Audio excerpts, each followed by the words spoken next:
and ever-changing news and computer terminology. Commodore news. Are you keeping up with the Commodore? 'Cause the Commodore is keeping up with you. Are you keeping up with the Commodore? 'Cause the Commodore is keeping up with you. Are you keeping up? 'Cause the Commodore is keeping up with you. Are you keeping up?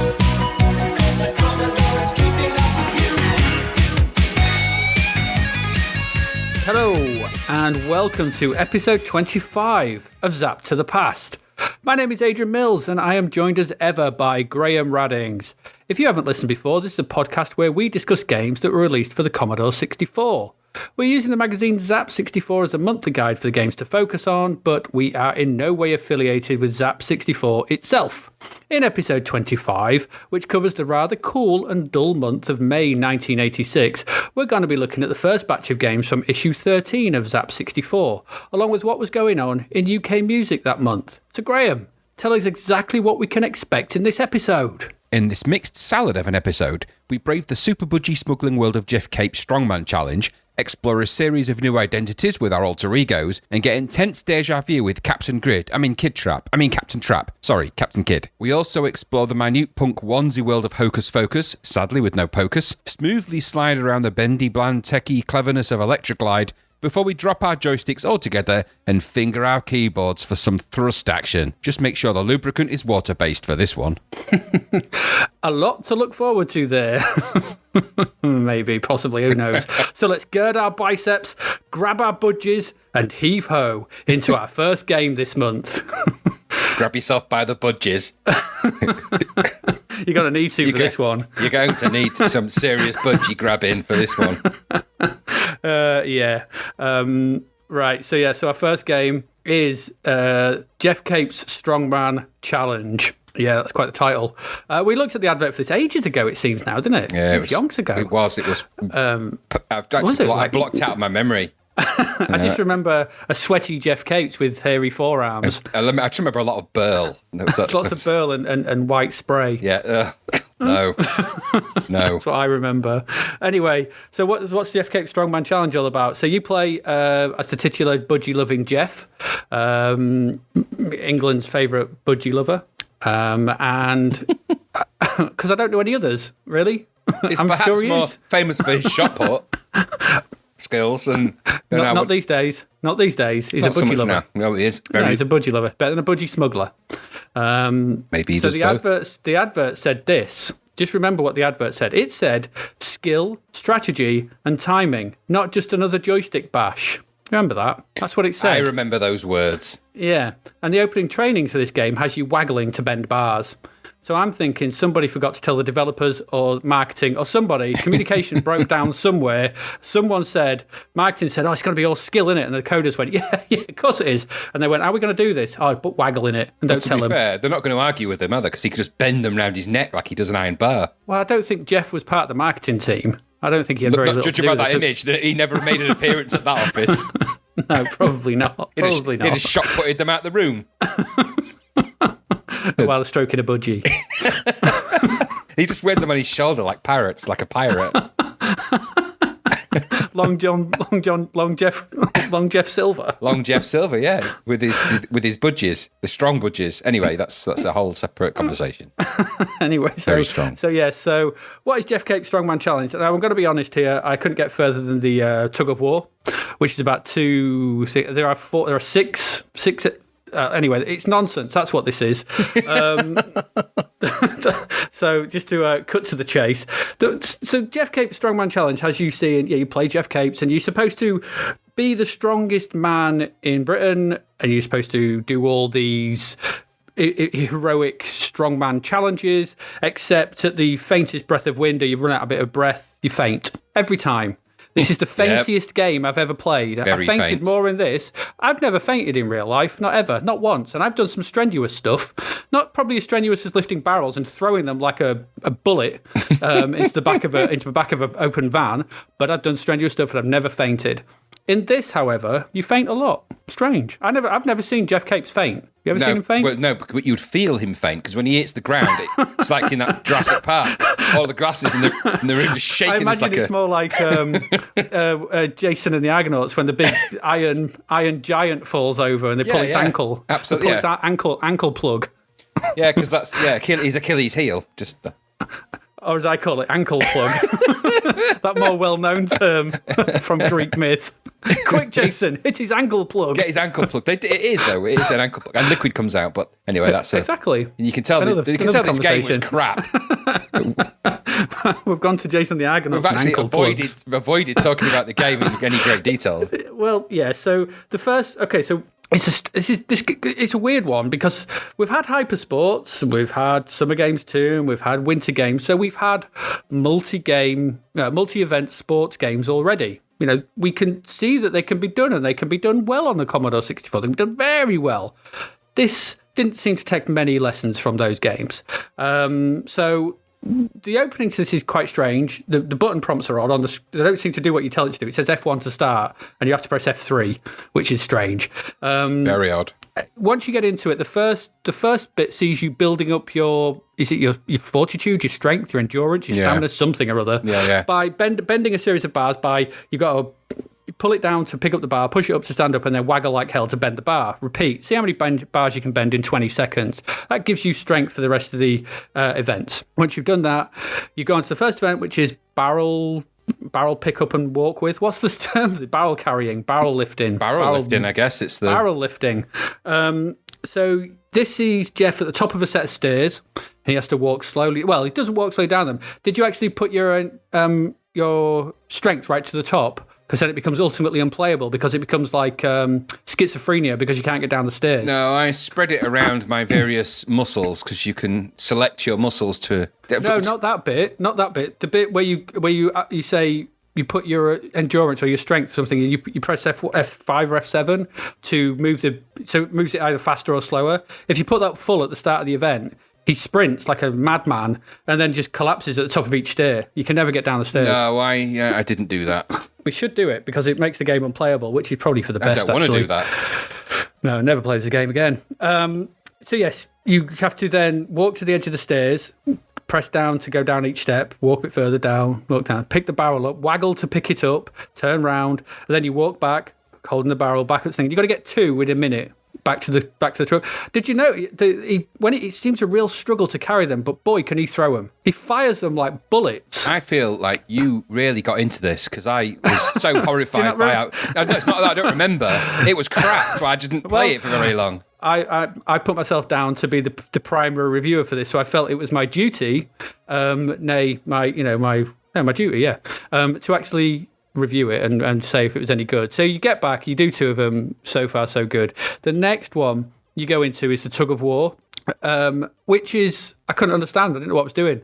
You have to apply strength to different muscles, because that's the other thing. When you've built up your strength from bending the bars, you've got six fleshy icons to put some strength into. So you've got your biceps, you've got your chest, your forearms, biceps, shoulders, thighs, and calves.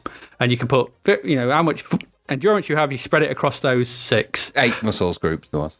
Well, there's only 6. There's 8. There's 4 across the bottom and 2 at the top. There's 8. What are the other 2 then? You don't want to know what the other 2 are. There's 6. There's 8.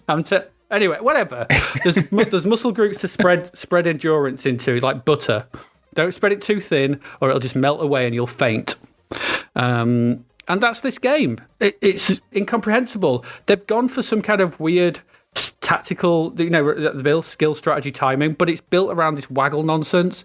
None of it's very good. It's all a bit hit and miss. It's just a bit of a mess. The graphics are blocky. Geoff he's okay. He's not terribly animated, but he's a blocky old representation of Geoff. The backgrounds are awful from every angle. The music, which could be a saving grace because it's by Mr. Hubbard, is quite disastrous. It's a terrible, terrible series of tunes that just annoy you after a while. This was bad. It's incomprehensible. I kept fainting. I shouldn't be fainting when I'm Geoff Capes. I don't know, it was boring and baffling and what was I supposed to do? I couldn't figure out the Tug of War, so I couldn't get any further. And I wanted to do the Kyber toss, and I wanted to do those other events, but wasn't to be, I'm afraid. I'm guessing from your comments that you probably didn't get on with it either. It was rubbish. It's just bloody rubbish. I think there is 6 muscle groups. I'm not sure if there's. I read that there was 8, but it looks like there's 6 on the screen. Mm-hmm. It doesn't make a difference, really. The idea of assigning the various things, your skills to these muscles, and then they flash. I just didn't get it. I couldn't. I was so horrified by this awful music that arrived throughout the game. I was already on the back foot because I remembered the advert. So I thought, you know what, I'll try and give it a shot. Multi-screen sort of sports game. Okay, I'll go for it. It's not, though, is it? It's none of those things. It's just rubbish. Blocky, horrible graphics. In fact, I described it as blocky, unimpressive, and slow, which you could possibly describe Geoff Capes as well, but maybe not the blocky part. It was just cumbersome. A cumbersome game that shouldn't have been. I think there's enough strongman events out there in the world to be able to make something of this. I just don't know why they made it like this. I actually made a note that Geoff Capes must have been angry about this game because it's not very good. So it was just, I found it, I gradually became more and more unplayable. I tried with it, and I don't know, I found it a little bit twitchy. I don't know if that was the emulator I was using, but I found it a little bit twitchy as well. So when that start title screen comes on, it was borderline, it was like some guessing game as to how you started it. I'm thinking, it kept telling me I was going from training mode to some other kind of mode to secret mode. Did you see the secret mode? I think I did. It did flash up at one point, but it was gone. I don't know what it meant. It was too secret. Well, it actually does all the training for you, I think. And so you can just then assign the various, whatever it decides. Because when I went into secret mode, a kind of volume meter kind of went up and down, up and down, up and down, up and down. And then it just said, right, now assign things to muscles, which I did. It was just a mess of a game. It got 33% in Zap, and I think that's actually being pretty generous, because this, when you're in a world of summer games 2, winter games, and stuff like that, this is shocking. This is terrible. You can't, Hypersports is better than this, and it's not much off the price, let alone any of the other games, and they came out before all this. So, if you're a game designer and you've been asked to make a strongman game about Geoff Capes, be careful, because the guy could kill you with a power budgie. But apart from budgie? Because I guess that's what, you don't want to know what he does with that.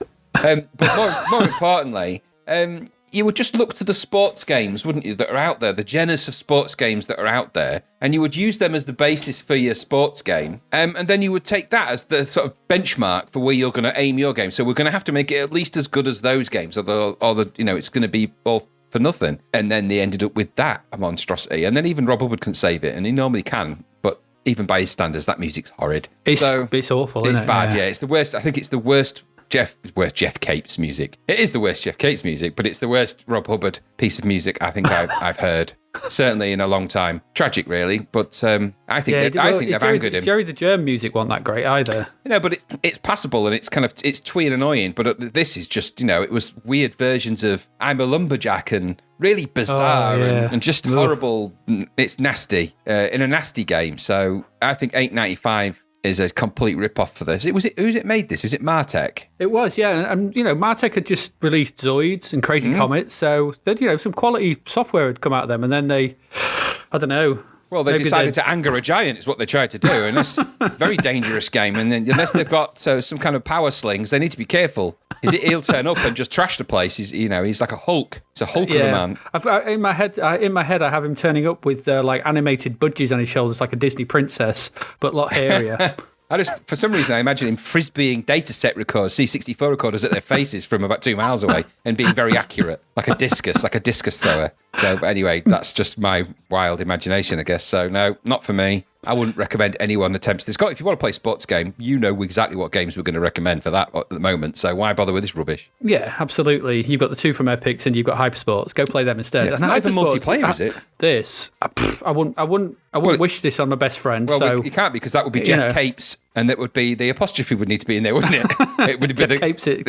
Exactly. So there'd be multiple Geoff Capes, like we had with the golfing game, where there was multiple Nick Faldos. This would that would be good, though. Well, I suppose you'd tell them by they'd have different coloured beards. Well, it would just be, wouldn't it have just been simple to add other strong men in the game? You don't have to play as those strong men, but there are many other famous strong men out there, especially around that time. There was that Finnish guy, was that Icelandic guy, that Icelandic giant guy. Yeah, well, they're always Icelandic giants. I mean, that guy from Game of Thrones is an Icelandic giant, isn't he? Is that whatever his name is? Yeah. There's loads of them in Trollhunter. Yes, yeah, they're all big Well, that's dudes. Norwegian. But even so, big Nordic dudes. But they could have just put that in, couldn't they? And so at least you felt you were playing a competition against another strongman. It's just Geoff Capes being strong. Really, that's what this game should be called. Geoff Capes being Except strong. he's not very strong. He faints a lot, right? He faints too much. Imagine saying this so Jeff's playing this. He comes along to play this, and he's like trying to go, and suddenly he faints. I'm like, but why have I fainted? And I've never fainted. Yeah, I don't faint going up the stairs. At least I don't think so. Why is my endurance?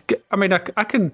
I can go up and downstairs all day. It's my house isn't a bungalow. my budgies are in the attic. I have to go upstairs every day.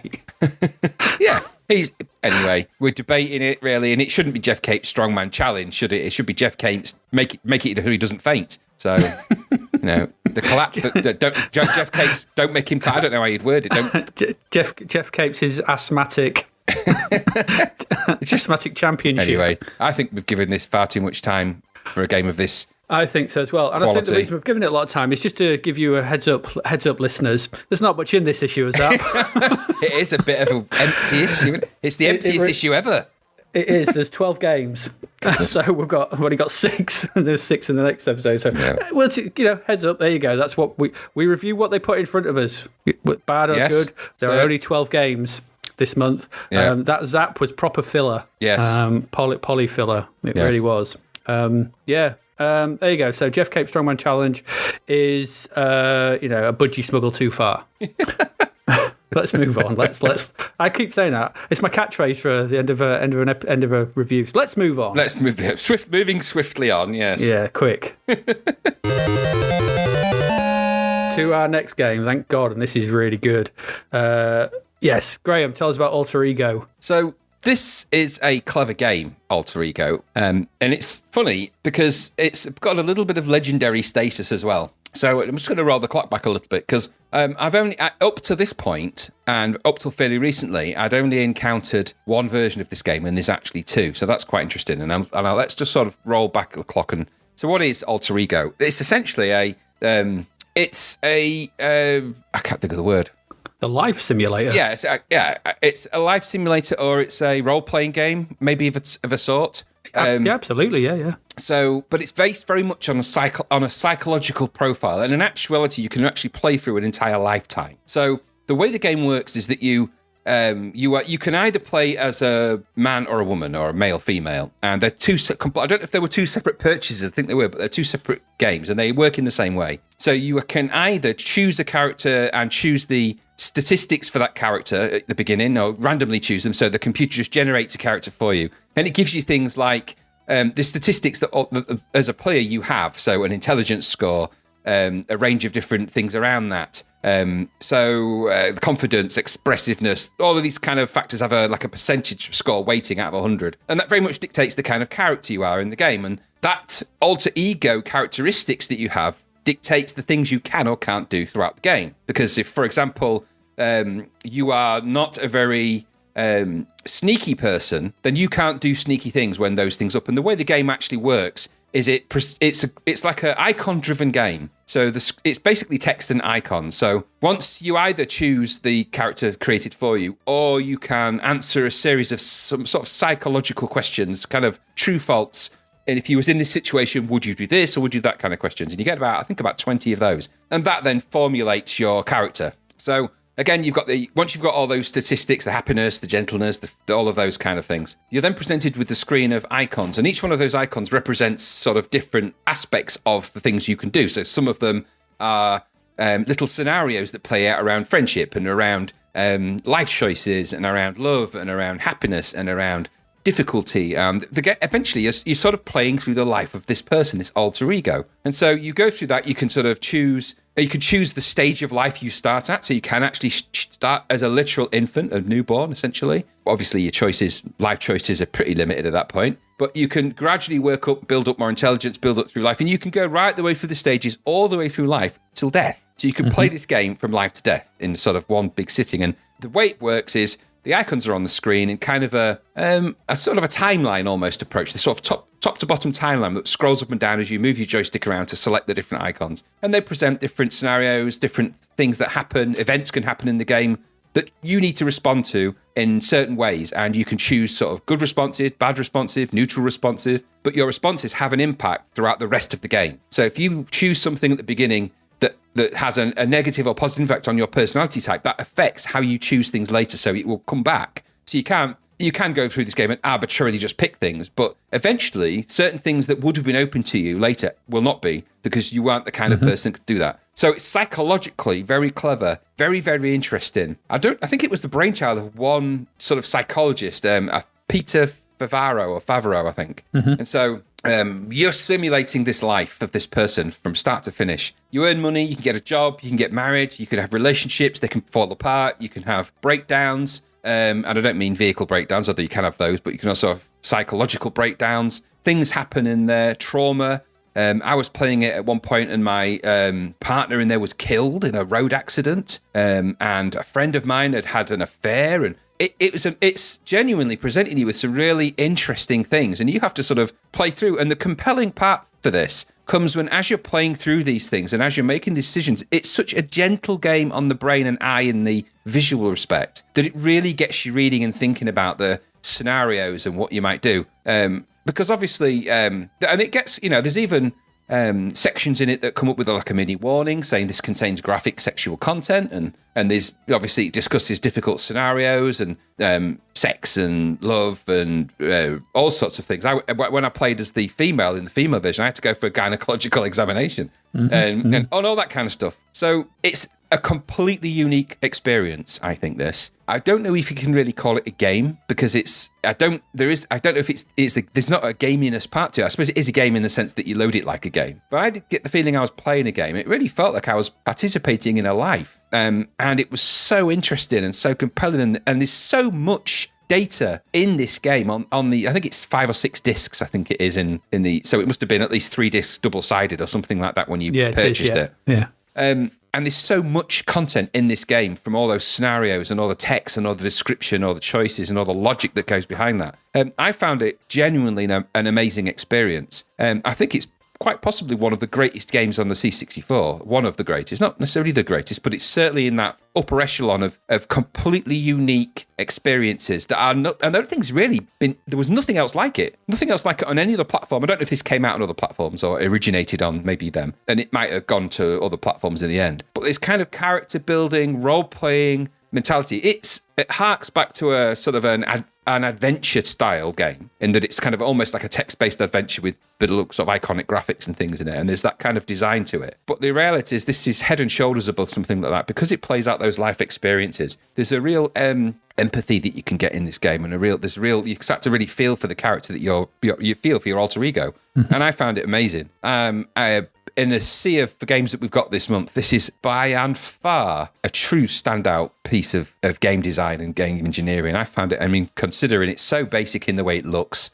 it totally doesn't rely on that. And I found it amazing. So I played more of the female version than I did the male version, because I'd played the male version previously. It works the same logic and same look and feel. In fact, colour changes slightly, but the actual decisions and the questions you get asked are different, and the scenario is completely different. Amazing. I absolutely found it amazing, and even now to play it to this day, I think it's truly one of the greats. It really is a powerfully interesting game. So that was my take on it. But did you find your alter ego was something of interest? Yeah, I've always liked this game. I'm not sure. I've played it years and years ago, because it's disc only. It never came to cassette, so I think wouldn't work on cassette, I don't think. No, it wouldn't, because of the random access nature of getting all that data and the scenarios that play out. You can see the disc wearing away, picking it out. It would never work on cassette, not ever. And yes, it's genuinely, an individual piece of software that is unlike anything else. This kind of builds, give credit to Activision. Activision had done Little Computer People, which it's not the same, but it's in that same kind of experiential ballpark thing. It's not a game so much as it's something, here you go, something to play with, or something to sort of do that's different to just shooting stuff and whatever. So fair play to Activision at this point for doing this really kind of brave and different kind of experience. And yeah, I agree. It's like, is it a game? I'm not sure, but does it really matter? Probably not. It's for those who don't know, it feels. I would say it's more like a Twine game in a lot of ways. Modern the Twine engine, for anyone who's familiar with that, where you type in choices and you click on them and it does that. So this is a similar thing to that. I played through a full female life. I'd never played the female version, so I was going to do that. I played the male version a few times, so I played through a full female life from birth to death, and generally found it utterly compelling. It was a one sitting thing. It took about 4 or 5 hours, and I just went through the whole thing, and I just was enthralled all the way through the situations, the scenarios that it threw up, the way it changes. It's so subtle as well in what it changes and what it throws at you.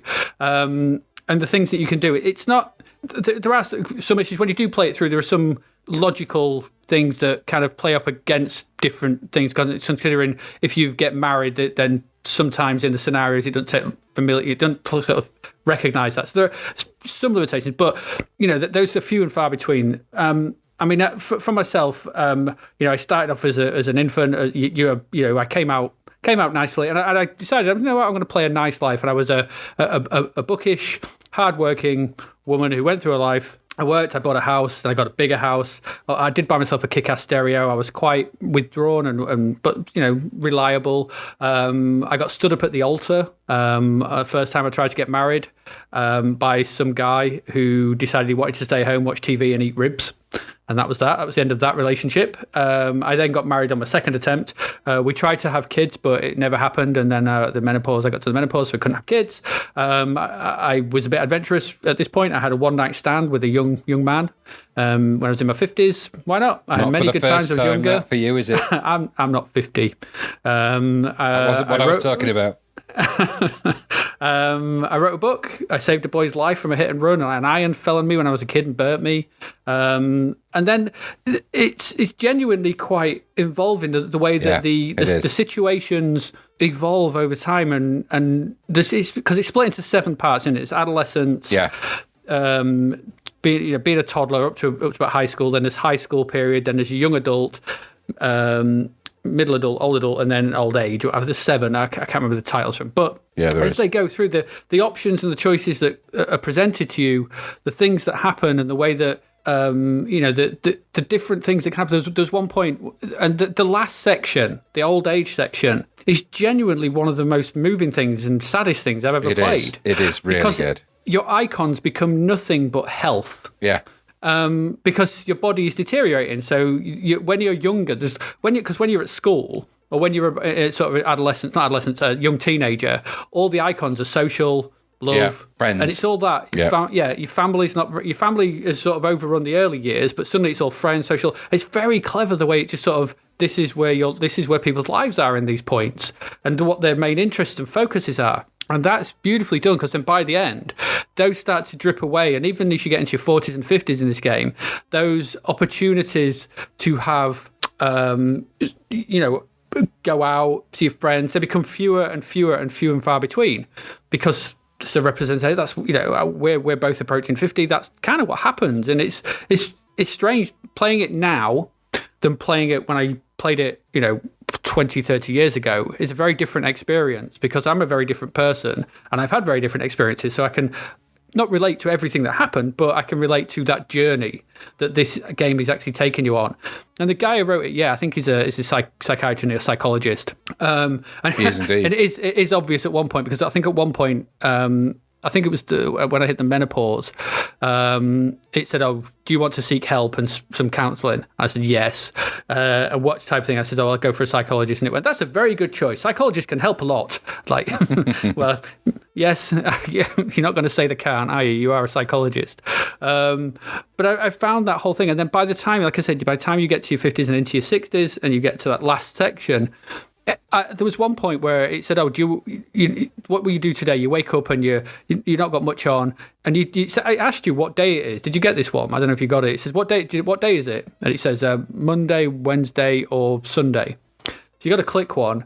And then you're like, oh, you're not showing it. Let's look at the paper. Oh, it's Friday. And it's like, oh, where are the days going? And it was a weird like thing. And then the next one was, do you want to ring an old friend and maybe go for a drink? And I was like, yeah, let's do that. So I rang them up and this strange voice answered. And I asked to see this person. They were like, no, they died 4 years ago. And they were like, oh, crap, this is really horrible. Yeah, it does get quite sad later, doesn't it? And then throughout it, you're presented with these icons because that's what there's a series of icons. You've got a heart. I always thought the family one looks like a woman in a packet of cigarettes, but I'm not quite sure. So there's that, but that last icon, as everything just disappears, you get less and less chances. The last icon is essentially a sunset, and it's all you've got left to choose. Oh, how awesome is that? And you pick that one, and then you die. And then it says this can go on forever. Asks you to load this one, and you're back at being a fetus, and it just loops around. So that's right. There's a theme to this. There's a belief. Is this a sort of thing about reincarnation? And we go on, and we just come back, and we try something else. And there's depth to this. This is actually about something. There's so many games that just, especially around now, the joystick blasters, the shooters, they're not really about things. This is a 1986 game that is about life itself and death and relationships and being there. And there's one point, and I have played this in the past, where I died at the age of 6 because I got kidnapped by a child killer. Yeah, I drank bleach. Brutal. I drank bleach. I drank bleach and got killed at about age 4 when I was playing it, yeah. Yeah, it's just because it's like that can happen. That can happen in life. There you go. Tough. You're dead. Well done. There's nothing like this. It's out. You can get it in numerous places. I should probably get this on the internet now. I know there's a version on iOS, which is pretty good. iOS and Android, which I've got, which is pretty good. I can't recommend this enough. It's an amazing experience and fully deserving of its 98%. Yeah. It's I sat there for 5 hours today, and I was like, I really should be doing some work. It's quite mesmerising, yeah. I should be doing my job. But you know what? No one was emailing me. It is mesmerising, though. It is. It truly is. It's so simple. It's so simple. Yeah. But like you said, the depth. And I think the other thing I like about this is the writing is genuinely... clever. It's clever. It's short, it's terse, it's on the money. Yeah. And it's funny. At times it is really funny. Yes, yeah, and other times it's quite bleak. This is a good balance with the writing between those things, actually. It never feels corny. I think that's really important. No. Never. Yeah.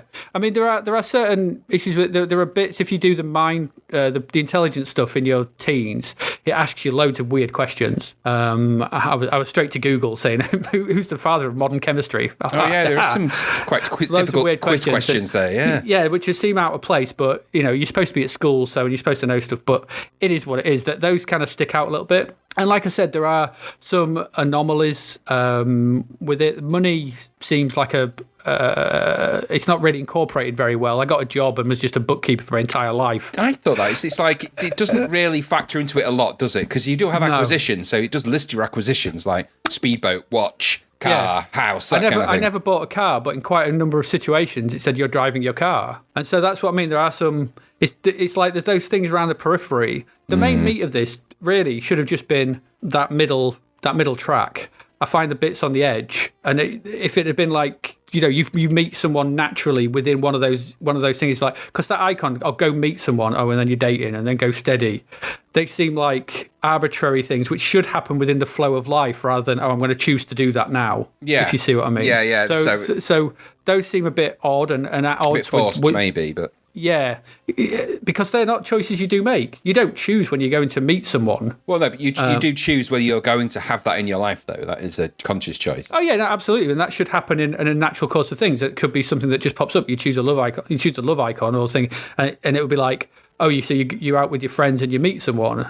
And that would have been a more natural way of incorporating it. Here, it's just press an icon. It says meet someone. All right, who do you want to meet? Josh. Okay, you're going out with Josh. Yeah, and that's a bit weird. It is a bit odd. I suppose because otherwise you could end up in a quasi-dating app situation, couldn't you, where the game just revolved around dating people, and it would have fallen into the kind of odd territory. I think it sort of jumped. I think what it is it's a bit like it's jumping 6 levels in a game, isn't it? So it's just expediting things a bit, I suppose, for the sake of the wider length of life. Yeah, I guess. So, but but it's a shortcut, is what I'm looking. That's what I'm saying. Yeah, I guess it is, but it doesn't. It doesn't undercut really the strength and the quality of this, which is A1. I can't say enough good stuff about this. It is if we have a list of games to go play from the Commodore 64's years, then this should be one of them. Oh, definitely.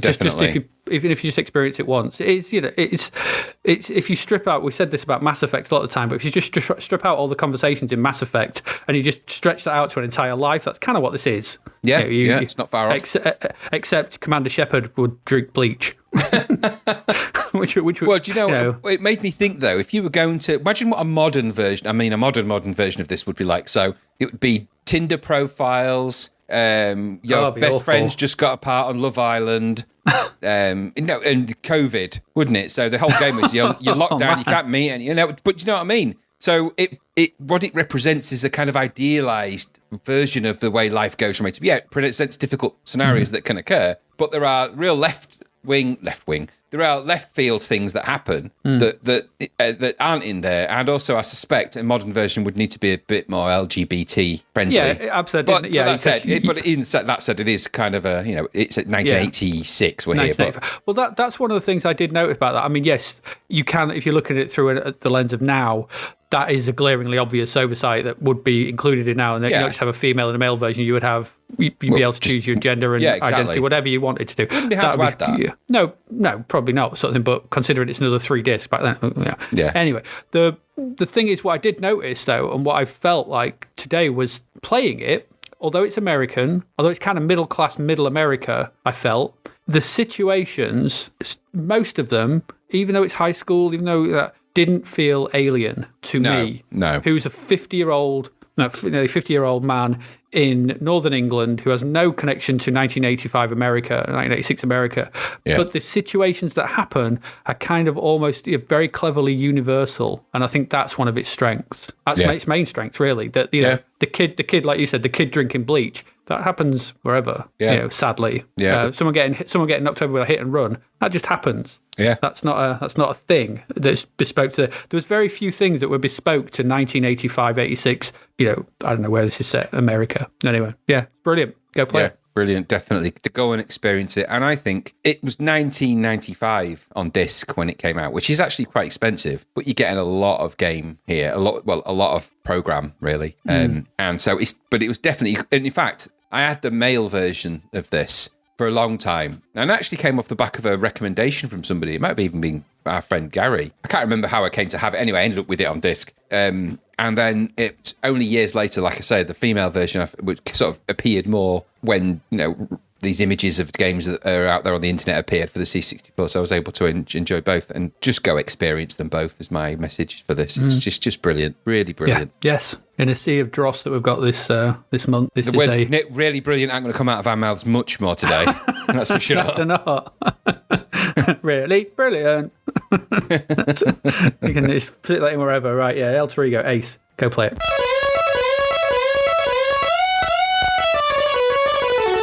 Don't play the next one, though. Well, you could, because the next one's not... actually, that's a bit unfair. What we got next, our last game, this part, is Captain Kidd. This is a budget title, £2.95. And this is... Well, let's put it out there. This is it's a clone of an old game called Grid Trap. And when I say a clone, I do mean that it's a straight up rip-off. I went and had a look at Grid Trap because it's not something I was aware of. I thought, well, is it just an old... And it's straight up the same. It's incredible. This is just Grid Trap. So, Captain Kidd, Grid Trap, whatever you want to call it, you play a head on a grid. Not to be confused with the Cure album, Head on the Door. You play a head on a grid. And upon this grid is a bomb, which you must get to proceed to the next level. You do 1 on level 1, there's 2 to get to a level 2, and so on. Every time you move across the grid, the grid pieces are separated. When you move onto one, it disappears. And you can't move back across an empty space. So you kind of got to plan your way to the bomb whilst not crossing over, obviously, empty spaces because you can't cross over them. You can alleviate this somewhat by holding down the fire button and sliding the row you're on left or right to allow you to get to places which you couldn't get to previously. That's quite a nice touch. There are some flags on the grid to collect your extra score. There are skull and crossbones dotted around, which you need to avoid, otherwise you lose a life. And there are boots patrolling the grid, which will stomp on you. And that's it, really. That's it. You've just got to get to the bomb. and it'll say, woo, well done, level 2. And you get 2 bombs. Woo, level 3. Woo, level 4. And off you go. That's it. There's not much more to this. It belies the fact that this is a 1983 game, I think it is, for Grid Trap. This is old. So it does show in that. It is quite a nice... The original idea is actually quite nice, but this is just a blatant rip-off. They just go play Grid Trap. The other thing that this kind of did remind me of a little bit, just in its presentation, but not in its thing, is Pengu. Yeah, there's definitely Pengo. Pengo, you mean? Pengo, yeah, the penguin one where you slide in the blocks and you slide in the blocks and you've got to do. So it's kind of that, Mr. Do, Dig Dug, that kind of look, single screen grid type, moving on a grid of all that stuff. And I can't, the weird thing was the music. So it's a version of, I think, is it the Entertainer? It is. It is the Entertainer, so I was correct in that. But if you press F5, it changes the style of it. Yeah, weird. Because it just says, change music on the menu. So I thought, all right, see what other ones you got. No, it's always the Entertainer, just played in different styles. A bizarre thing. Why would you do that?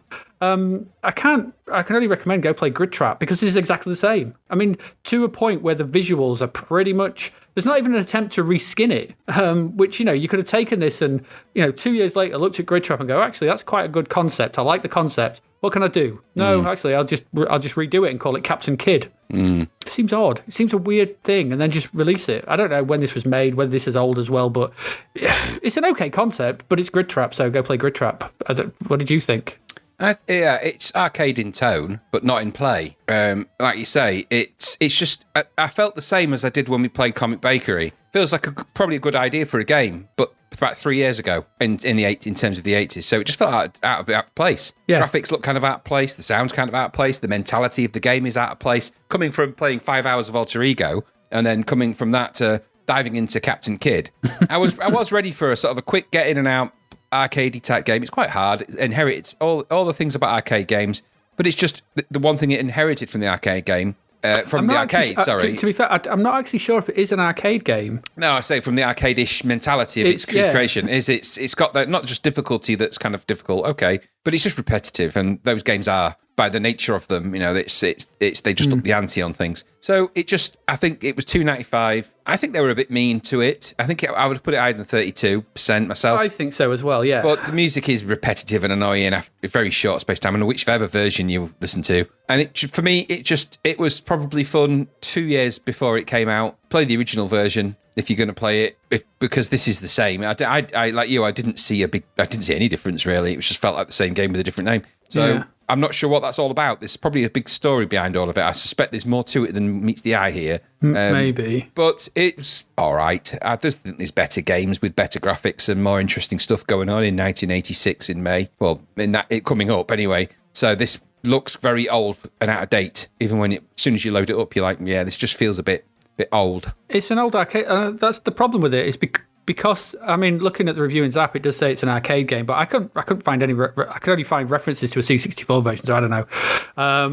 The problem with it was, like I said, if they'd have taken like the first screen, it'd have been the same. But then you've got elements here, and then mixed them up. You need to mix up those mechanics, not just do extra bombs to collect. Yeah. And having to slide the grid along more, because that's an interesting mechanic. There's stuff to do there. There's things you could do around this thing, but it's not doing anything with it. It's not adding anything to the game that already exists. So no. I think that's why they were harsh on it, because it's just an utter straight knockoff, and that's you can't praise that in any way really. No, especially not when it doesn't look actually much better than the game that came out 3 years previous. No.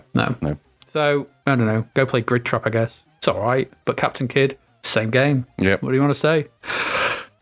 No more. Let's say no more. We've talked plenty there on those games. Let's move on. That's the end of the games for part one. Geoff Capes Budgie Smuggling Challenge, Alter Ego, and Captain Kid. So let's move on. We'll be back in a moment after this short break, where we'll be back with music for May 1986. So stay with us.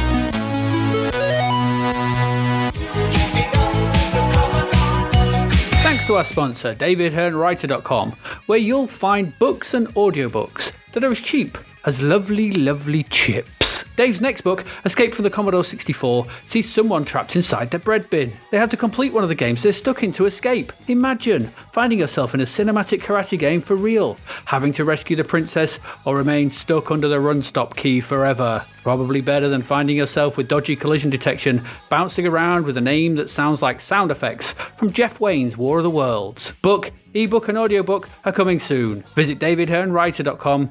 That's David, Hearne, writer.com to find out more. Are you keeping up with the Commodore? Yes, the Commodore is keeping up with you.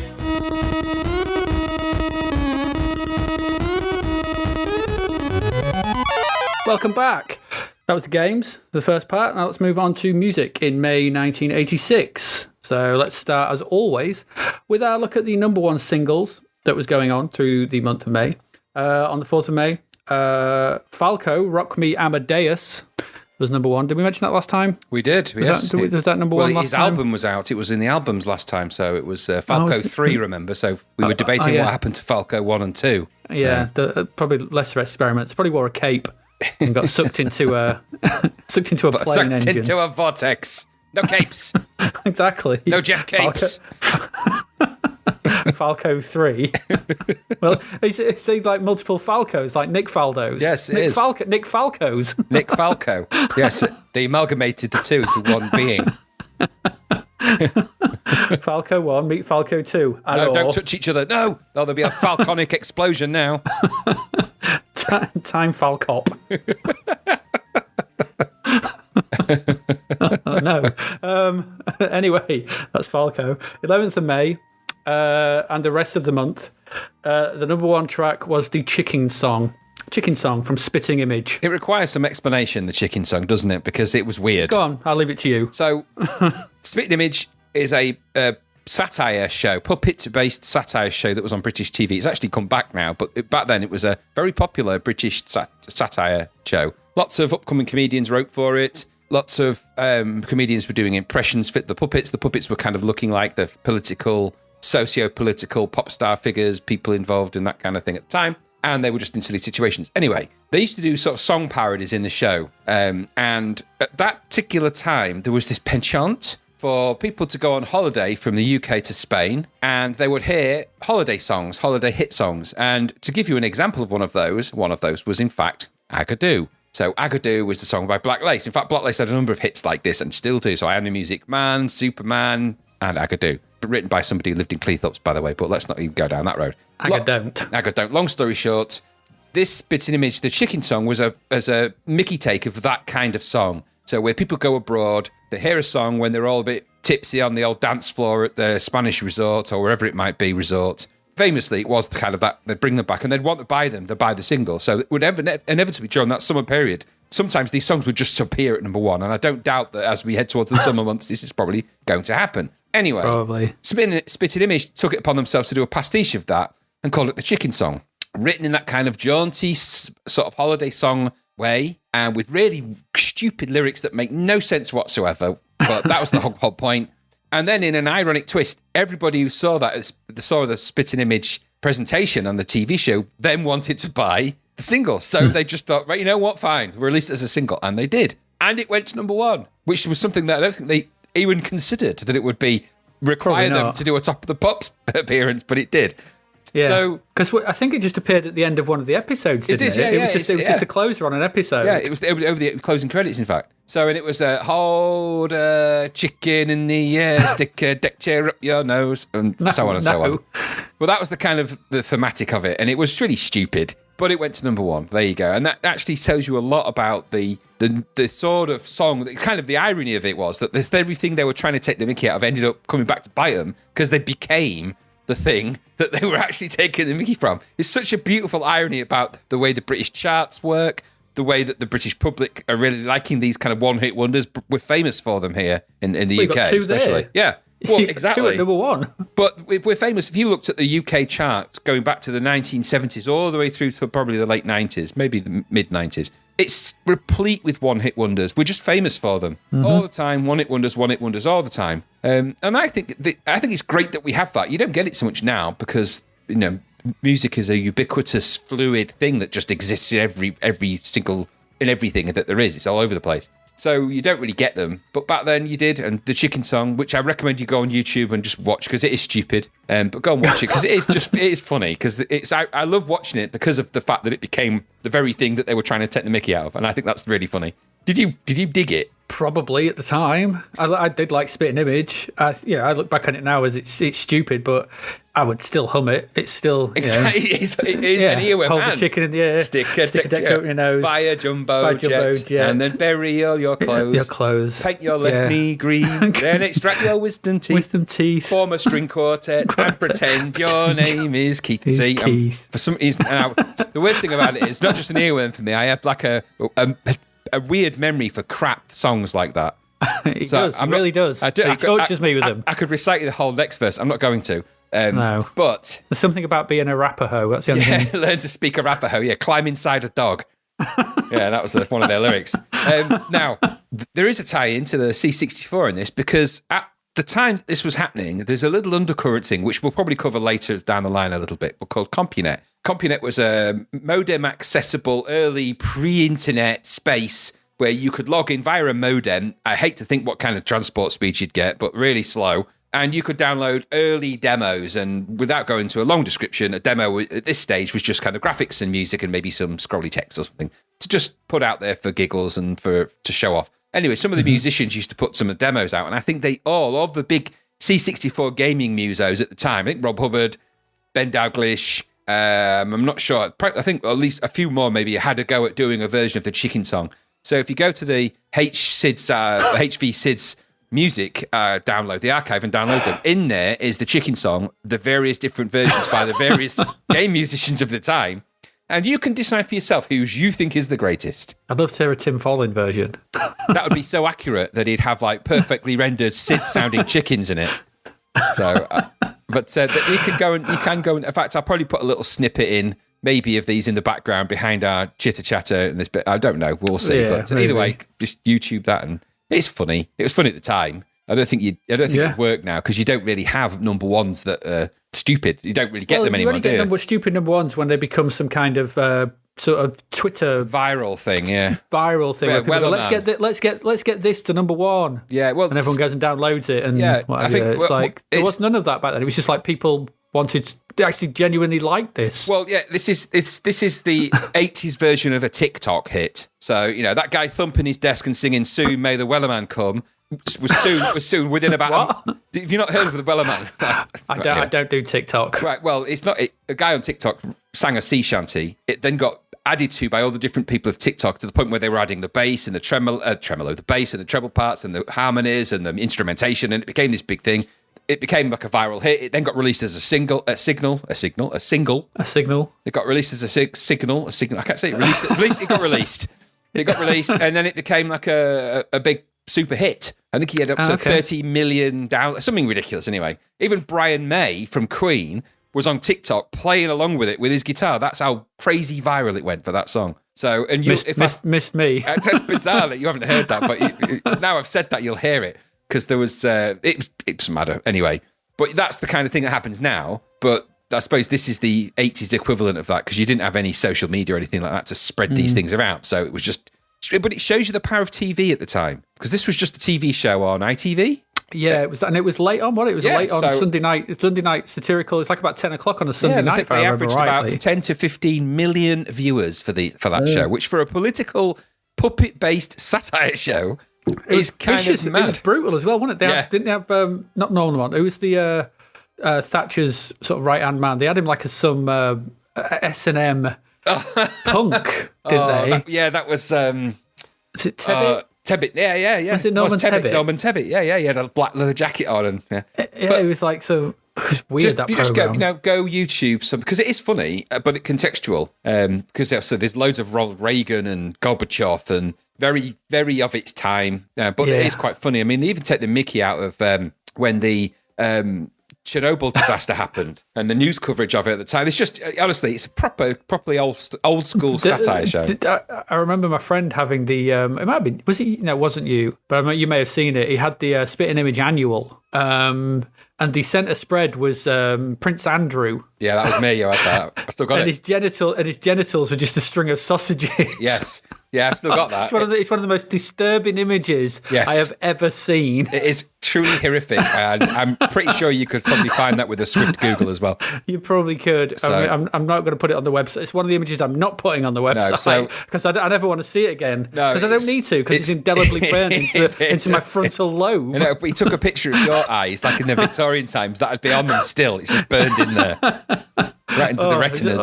Horrible. It doesn't leave you that 'Cause image. I think it's a real man in it with the puppet head and then the Yes. sausages. Just a string of sausages just laid on a plate where his manhood would be. Yes, it makes for quite grim viewing. Yes, And in modern context, even worse. yes, absolutely. Gosh, yes. Anyway, Spitting Image, that was number one. That was a long time, number one singles. Right, number one albums.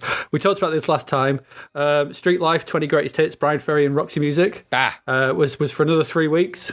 Up until it was finally upended. We spoke about this briefly, I think, but we knew it was going to come to number one. It was So by Peter Gabriel. Or did we mention the single? No, Sledgehammer. We mentioned the single, didn't we? So that's on that album, isn't it? So. Yes, absolutely, yeah. So Peter Gabriel was in the last week of May with So. It's a good album. I prefer his earlier stuff. Post Genesis, pre So was a load of good albums he released, and some really, really good songs in that period. But So's okay. Yeah, it's quite a good album. It's got some good tracks on His it. duet with Kate Bush is on that one, isn't it? Don't Give Up. Don't Give Up. Yeah. God, that song's depressing. Yeah. It's not. It's just the very very opposite of not giving up. very opposite of what you want to do after listening to that song. Is give up. Yeah. It's like you failed in your messaging. Yes. You want something a bit more up tempo. You've gone off. Give up. You've gone Don't off brand. You've gone off brand. Yeah, it's not good. Right, new releases of note. Singles. What have we got? 4th of May, actually. We had Chicken Song was in at number 11. Then went straight up to number 1 the week after. Crazy. Number 35, One for You. Rock Lobster, Planet Claire by the B-52s in at number 35. That is a reissue. Is it? Yes, because... It said new. No, it's I've only definitely a picked them reissue. if it said new. Rock Lobster came out way before that, because I heard Rock Is Lobster it in the because early it's new and 80s. because it's a double A side? Must be. Planet Claire might be new, actually. Yeah, so that time. it may be that Planet Claire is the main track Matter. there. Do you know what? You've got two great songs. The B-52s are one of my favourite bands. And so you've got two great songs. Rock Lobster, amazing. Who doesn't know Rock Lobster by now?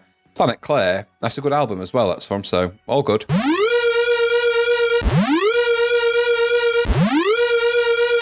Warning, the following section contains blatantly incorrect information about glam rock band Doctor and the Medics, who, for some reason, Adrian confused with 80s pop band Dead or Alive.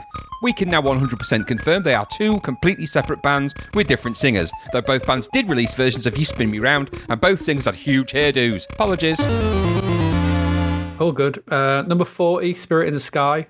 This was on the 4th of May. Doctor and the Medics. What exactly were they? Who knows? They were mid-80s, sort of new romantic Stock Aitken and Waterman, weren't they? Is that where they were produced from? Is that a Stock It's Aitken a Stock Aitken and Waterman Oh. track, yes. Because they're always popping Goodness. up on those Top of the Pops documentaries. Yeah, I remember the they're two always- gothy girl singers in the background of the video of the performances. Yeah, and then you got Pete Burns as the lead singer. Is it? It is Pete Burns then, and that is it. Yeah, Doctor and the Medics. Yeah, it's Pete Burns. I wondered if it was. I It did is. wonder. Yeah. I'm pretty sure it's Pete Burns. So that was number 40. That will go to number 1 next month, I reckon, or maybe even probably next month. Number 69 was Something to Believe in. Somebody Put Something in My Drink by the Ramones. Classic Ramones. It is. I actually hadn't heard them.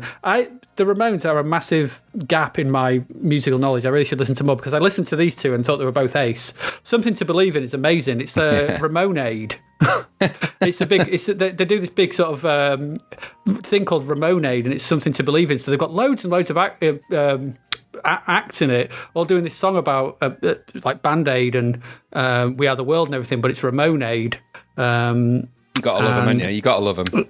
And that Somebody Put Something in My Drink, just as an aside, and nobody will know what I'm on about here, but you will, has the same chord sequence as Mask, The song we wrote. Yeah. It's the same. It's a different key, but exactly the same chord progression. It's exactly the same. Well, we 'Cause didn't hear that. I picked it up and played it. I went, this sounds awfully familiar. It was what song we wrote. So there you go. We were very similar. 11th of May, Number 25 was Rolling Home by Status Quo. Oh, I like Status Quo. I can't help it. This podcast is over. I can't help it. I do.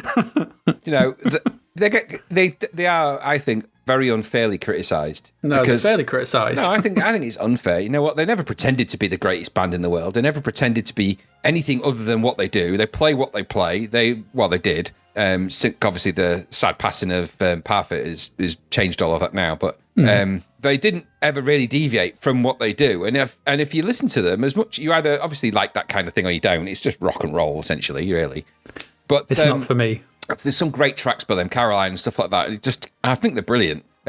Just for their simplicity, they don't over-egg that pudding. They're just loud. And believe it or not, they did an unplugged album, a live acoustic album. And it's really, really good. So I'll take your word for that. It is good. But certainly better than the next one. Number 55 on 11th of May was Holding Back the Years from Simply Red. This will be the start of the Simply Red onslaught until we get to Stars, which was one of the biggest albums in the 90s. I didn't dig it. I couldn't understand why. I can't stand Simply Red. No. I can't stand him. I wanted it to be called Simply Bread, and I wanted him to just be made out of bread.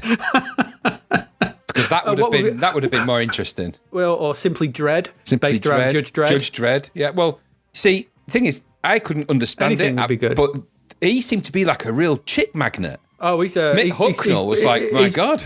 Didn't he brag that he slept with something like about 2,000 women? Yeah, all at once. It was incredible. It was like it's like, honestly, that guy was pumping protein like a up oil rig. Moving on. But no, I don't like. In fact, I don't like any of their songs. They used to call him oil. They used to call him Man Oil Derek. But there's nothing. I don't get it. I never understood why they not just why they fancied him, but why people thought they were a good band. I didn't get it. There was just no. Don't they fall into that category of bands that you really hate as well? Absolutely, they do. Yeah, Blandcore. Yeah, bland. I was trying to think of the name then. Blandcore, total middle of the road. Yeah, they're Housewives' favourites. That's it. Housewives' favourites. Mid 80s Housewives' favourites. They could have got. That's what they are. They could have got the guy from Wet, Wet, Wet, and is it Mick Hucknall? Isn't it? From Mick Hucknall. Yeah. Get them to, as I said before about certain other people, fight it out to the death with batlets. You know, you can play their versions. Well, I think the better little twist we could have on that is to get Wet, Wet, Wet to play that in the background. So Wet, Wet, Wet and the rest of the band actually have to play the Yeah, but it'd be a really slow, boring version. Yeah, exactly. Well, I don't mean to speak ill of Mick Hucknall, but he is not a fighter. So he's a lover. Marty Pello is though. I suppose he's a right. Yeah, he's a tough old bird. Yeah, he is. Yeah, he is supposedly. Well, he can Pello and boss. So, as we've said before. Anyway, avoid that. And Mick can do hook haul. Mick, yes, there's a rhyming slang for him, but we'll not go down that road. Is. Number 62 was "Hungry for Heaven" by Dio. Oh, yeah. We mentioned him at the start. Did we? Did we mention Dio? Yeah, we did mention Dio. I don't know how Geoff Capes and Dio are in the same sentence, but yes, we found a way. We found a way. Life found a way. Just a massive Roddy James Dio and Geoff Capes going to stomping past in the background. Well, I can just imagine a welcome to Geoff Capes Park. How did you? Now that is a huge pile of discuses. We have to introduce frog DNA well, into actually, him. to be fair, no, that is a huge pile of shot. Thing is that they've used budgie DNA to just imagine a cow being lowered down and just vicious clucking and flapping and feathers flying up, and that guy wincing. You know, the sort of jungle hunter guy with his shotgun. Oh, no, I can't see that. I'd like to see a version of that. Geoff Capes as part budgie stomping past in the background. Just smashes through that fence. Smashes through the fence, and when they shine a light in his eyes through the car window, he just goes, Welcome to Geoff Capes Park. Anyway, Dio. Something to do with Dio, yeah. I was never a fan of Dio. And just to show that anybody can have a football song in at number 83 was Everyone's Cheering the Blues by Everton Football Team. Aye, number 83. I have a feeling they were probably in the FA Cup final or something. I can't remember. Yeah. Maybe they were probably. Number 84 was Robin of Sherwood by Clanad. I loved that. I listened to that tape so much. I used to love that album. Absolutely.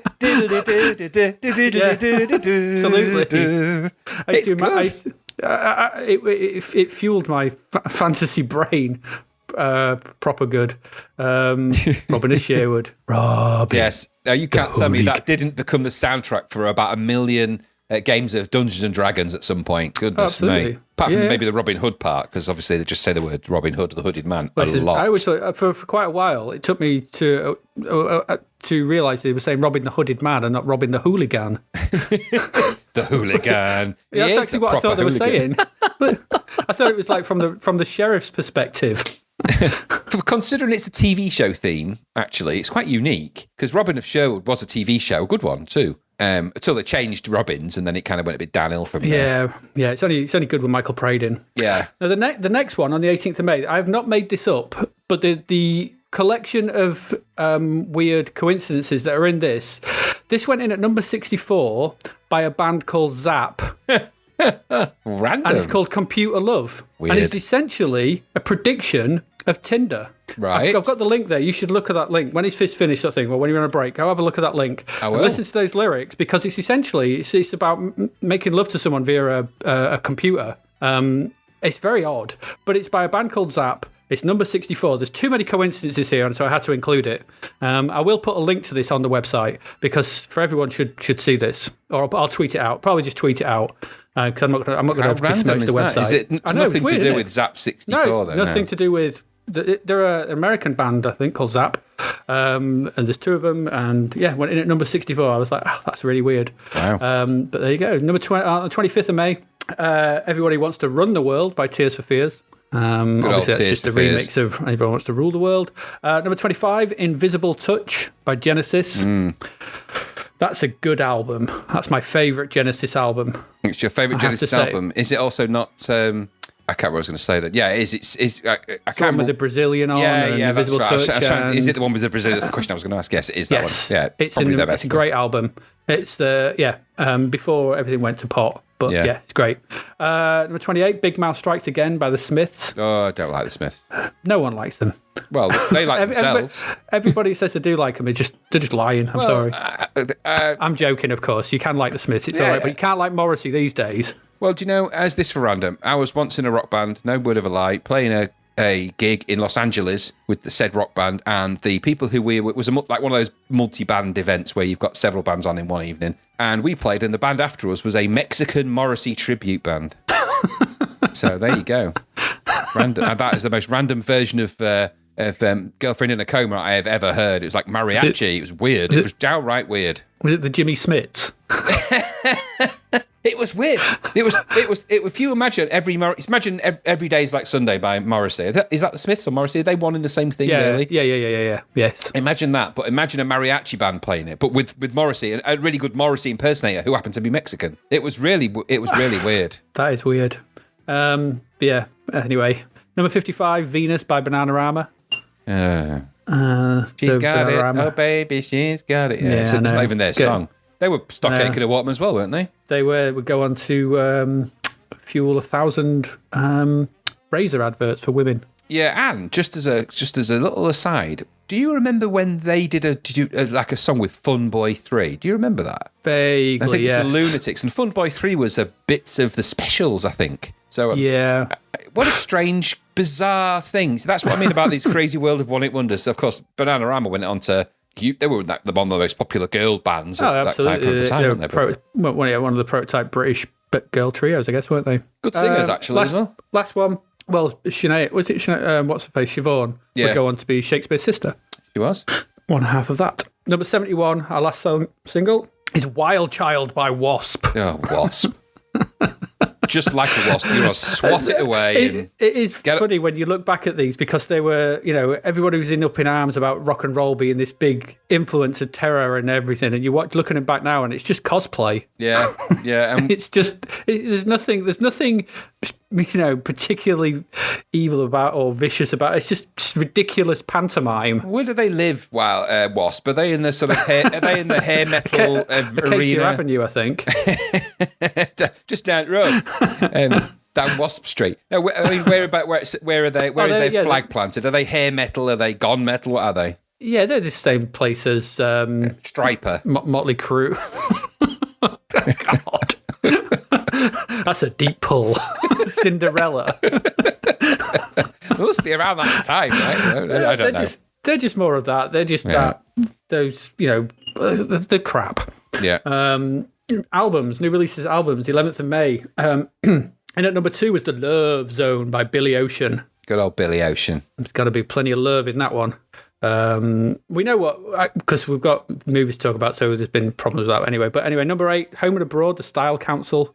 I struggle with the Style Council. I struggle. Fringing on bland, version on bland call for me. I don't get it. And I get that Paul Weller's a talented guy. I don't doubt that. I just didn't dig the Style Council. I just remember one of their songs really annoying me when it was on Top of the Pops, because it was always in the way of other songs that I wanted to hear. So just get off the stage. Yeah, it just felt like it's like not the Style Council. And they had really deep political messages in their songs, didn't they? But that kind of thing, it's like Billy Bragg. I'm just not in that zone with that kind of stuff. No, so. I mean, I've never liked anything from Paul Weller since The Jam. So, yeah, same. And that's where my relationship with Paul Weller ends. The Jam. Soon may the Weller man come. You see, it all ties in because that's the name of that's the sea shanty that the guy got famous with TikTok. Anyway, it wasn't about Paul Weller. Soon may Paul Wellerman come. Somebody do that version who's listening to this podcast. Please do a soon may Paul Wellerman come to bring us sugar and tea and rum. Somebody do that. Is this that sea shanty you're on about? Yes, that's but it's not about Paul Weller. I've got nothing to add to this because I have no idea what you're on about. I've never heard it. Shocking. 18th of May, number 18, Moonlight Shadows by The Shadows. Oh, dear. I was amazed they were still going at this point. So were they. They couldn't be stopped. They couldn't believe it. They were like, what do you mean this album? Did we record an album? Don't know. A bit of Apache on it. It's just that twang, guitar. The glorious sound of a Fender. Yeah. Mm-hmm. Number 22, Raised on Radio by Journey. I know one song that everyone knows by Journey. Oh, no, you know 2. I'll wager you know 2. Go on. Don't Stop Believing. Yeah. And Any Way You Want It, That's the Way You Need It. I always forget that's by Journey. I only associate that with Caddyshack. Yeah, absolutely. That's all you need to associate it with. and the end of that Simpsons episode. Yeah. Where'd all these people come from? Who cares, Marge? It's a party. Any way you want it. There you go. 25th of May, Standing on a Beach, the singles by The Cure, your favourite. No, I don't like it. I know you don't like The Cure, it's fine. And then there was the Ramones album, number 38, Animal Boy. I really should listen to some Ramones. Yeah, I'd rather listen to more Ramones than listen to Cure. It's going to be more, it's going to be more punky and happy, innit? Yeah, well, I bet has the Cure one got the Forest on it? Is it the Forest they did famously? Right, possibly at that point, 1986. Bird flapping in the trees. That one. Could be any of them. And I like The Cure. I think this is pre-disintegration, so I think this is probably everything pre-disintegration, but I could be wrong. So it's pornography, things prior to that. Anyway, there you go. I think that's the music, isn't it? No, it is the music. That was the music. That's what it was. It was. So hold a chicken in the air, I think, is the message from that. And learn to speak Arapaho. Yeah, climb inside a dog, yeah. Climb inside a dog, yeah. So there's your music. An interesting month with lots of weird stuff being released. But I still can't go with that Computer Love at number 64 by Zapped. I'm going to check that out. You should. It's not very good, but you should check it. I will. But it is weird in that it does predict like online dating. Bizarre. In 1986. It's weird. Anyway, there we go. That's the music. We'll be back in a minute with our last set of games from this month. Not this month, for this part. So join us in a bit.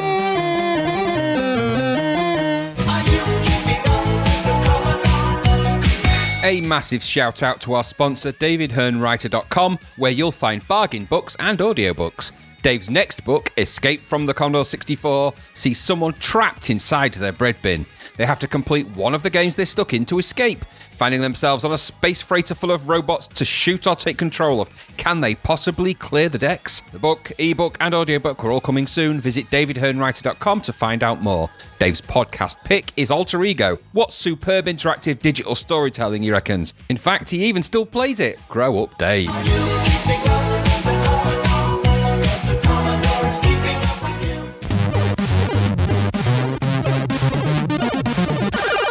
Welcome back. We got our last 3 games now before we move into some Crapverts roundup and see what we've got coming next week. So let's get on with these games. God, yes, let's get on with them. Our first one is Hocus Focus, not by Pocus. Hocus Focus, not by Focus. It's all too crazy. Anyway, so yeah, absolutely would be better. This is Hocus Focus. Graham, Hocus Focus. Want to tell us all about Hocus Focus? So you are a reporter in this game, and there's a report that there's a professor has got some kind of underground base that she's got is chock full of stuff, and you're trying to get the scoop on this stuff, so you're going to make a story out of it. So the idea is you go down into this world as a photographer and go around taking pictures of things, sort of gathering the story and turning it into a bit of a story. And so it's a dressed up, walk around, pick stuff up, take pictures of things, explore the base, find the stuff to assemble the pieces to do the thing. So it's kind of one of them. One might say a knockoff Impossible Mission. Yeah, actually, similar in many ways in that sort of idea. Now, similar in only that tone. Yes. So you play this out over 4. This screen's split into 4 areas. So you've got the tiniest little play window, which is kind of in the upper middle area, which is kind of your small window where you've got a little guy, he moves around, you can jump. And I kept just dying randomly, and there's really weird speech in this game as well, which is really odd. So I kept dying by doing, I'm not sure what, I have to say, I wasn't 100% sure what I was doing, and I knew what the aim of the game was, and it's also, this game is kind of icon driven as well. So there's a little, if you imagine, it's a little bits of logic from other games where you've got sort of point and click icons to choose from, and you can sort of choose to do stuff. Mm-hmm. And then there's these other views, which are where you store your photographs and the things and the bits of the things that you collect. So it felt a bit like, in that multi-screen kind of idea, a bit like Master of Magic, but scrap the idea that it's anything like Master of Magic or anything as good, because it's not. But the idea where you've got screens that have things that you collect and show and do. Mm-hmm. So it's split into those areas. So as you explore this base and you encounter objects, you can examine them.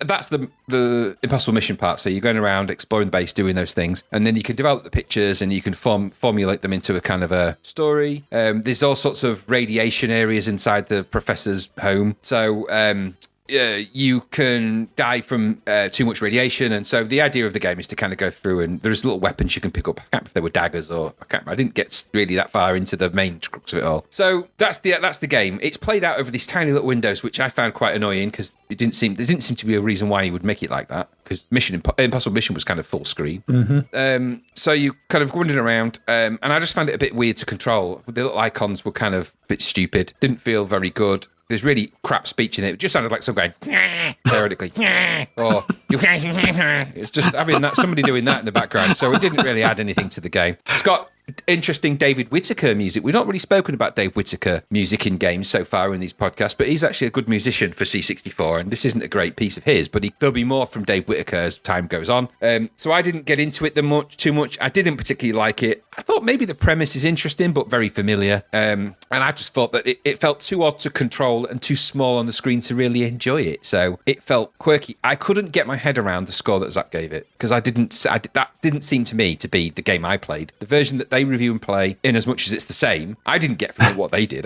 They must just persevere with things in a way I don't know, but I would never have given this game 70% in a million years, but there you go. Nope. What about you? No, I hated it. I couldn't stand it. I thought it was a mess. The only thing I liked about it, it's like I said, it's a knockoff. It's some kind of, takes some elements from lots of other games and tries to put them together into something that doesn't work. It's like thinking that if you take a pizza and a pie and some salad and then some lasagna, and then you put them all on the plate together because they're all good, it will be a good plate full of food. Yeah. It won't be. It'll just be a mess of food. Yeah.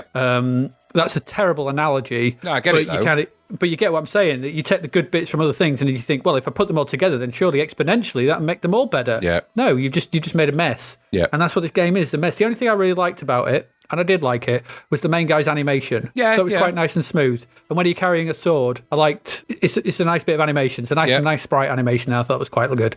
I thought it was weird that you kind of I've got an icon-driven adventure with annoying speech and a main character and a well-animated. You didn't like the speech when it warned you of like. No, I thought it was asking me if I wanted to train to Nottingham. Is that the 6:30? Is that late? I was like, what? To Nottingham. I was like, we should get this and Chimera together. Oh, don't worry. I might do a mishmash of both of them just for the sake for a goof. I'd be careful because my thought might be you might create some random AI out of that nonsense and end the world. So just be careful. Careful what you do. There's a main well-animated character in a well-animated onesie. I didn't know why he was in a onesie. He was in a onesie. Yeah, it's in a onesie. Too many. It's just one colour, isn't it? So easy to do. It is, but give him some shoes or something. Weird. It's just a onesie. I don't know. I looked in some jars and then some weird things came out and went at me. It kept killing me. I don't know why. No, they didn't do anything to me. I walked over a jug. It was like a bottle jug. Yeah. Look, use the eye icon to look at it, and I just died instantly and just formed a ghost. It went, nah, nah, nah. I was like, oh, thanks for that. Why? Why just looking in a bottle? Kill me. Why? I'm a reporter. I'm pretty sure I've looked in bottles before. Stupid game logic. I didn't like the fact there was no title screen. No, weird. It just started. I don't like that. And the visuals were muddy. There is a vaguely nice tune. Yeah, it's a good work piece. The next game's got a better work piece, but hey-ho. It's just a bad game. God knows how this got 70%. I have no idea. No. Because... there's another game we're going to play in the next episode. It's very similar to this, I thought. Arc Pandora. Yeah. Which is similar kind of ideas and similar problems. We'll come to that one later. But these games where they take these elements, so they take the sort of icons of Shadowfire and Zoids. Yeah. And Frankie goes to not Frankie goes to Enigma Force and Fourth Protocol, and then they think, we'll put them into an arcade game. No. No, not with a joystick and a single button. No. Just don't do this. No, it just breaks the flow. It breaks the flow of the game for me. I was like, it felt. I wasn't controlling something. I wasn't sure really what I was aiming to getting him to do. Yeah, and I didn't understand it. The photos that I kind of found were just I don't know. I don't know what they were. They were like poor man's approximations of the puzzle pieces from Impossible Mission, I thought. Yeah, exactly that. That's all I got from this. It just was, we'll do that and we'll have that from there and this from there and put it all together and it'll be amazing. And I'm sure, it runs smoothly and the scrolling's quite nice in that small window, which is probably why they have a small window, because they're scrolling it right. Because obviously Impossible Mission doesn't scroll, does it? I don't think, apart from in the lift. No. So it does. So it's flick screen, isn't it? So I can see why they've done that. Yeah, it is. From a technical point of view. However, it's not a good game. It's a bit bland and boring, and it's not very good. And I didn't get on with it, and I didn't enjoy my time with it. So no, I agree. Hocus Nocus. Unfortunately, yes. Just get lost. Hocus Prappus. That's the Latin name. I don't get. If you're going to do a game called Hocus Focus, you may as well use Hocus Pocus by Focus as the music in it, surely. Indeed, yeah. Although I'm kind of glad there isn't a C64 Sidchik yodeling. I mean, I'd hate to think what that would sound like, but that would be amazing. I'd like to hear it. I imagine Galway could do a good version of that, All Fallen. Yeah, well, yeah, it would sound like a yodel if they probably did it. I mean, yeah, true, yeah, yeah. So no, we don't like Hocus Focus. I think that's a misfire on all sports. Yep. Let's move on.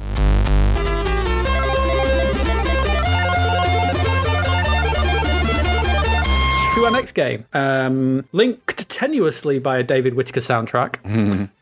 So our next game is it a racing game? Is it a driving game? What is it? It's Electroglide. That's what it is. So there is I've got a screen grab of the title screen of this, but I think that's the Mastertronic re-release because this is from English Software, the original release. And that picture that Mastertronic have put on their re-release is all kinds of weird. Is that the one that looks like Jason Voorhees on a Harley? or Humongous. Yeah, Lord Humongous on a Harley Davidson. It's Humongous in the onesie from Hocus Pocus. It's bizarre. But notice as well that they spelt the name of the bike wrong because he spelled it with a C, not a K. Oh, goodness me. That's never good. Anyway, Electroglide. So what is Electroglide?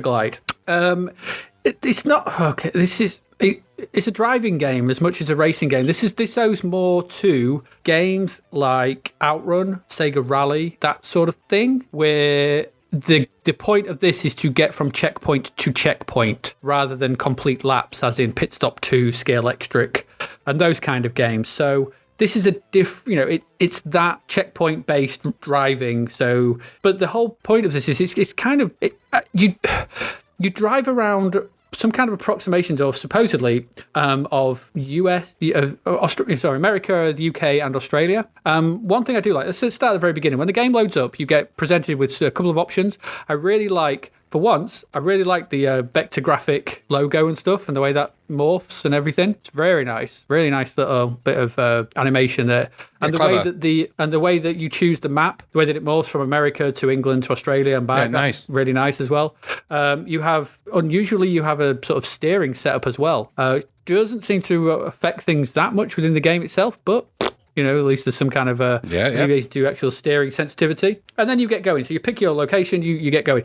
One of the big draws for this game, one of its big things for the time, was that it has tunnels, and they're pretty impressive because the actual 3D driving effect in this game, a little bit glitchy, but it's actually pretty good. It's fast, it's smooth.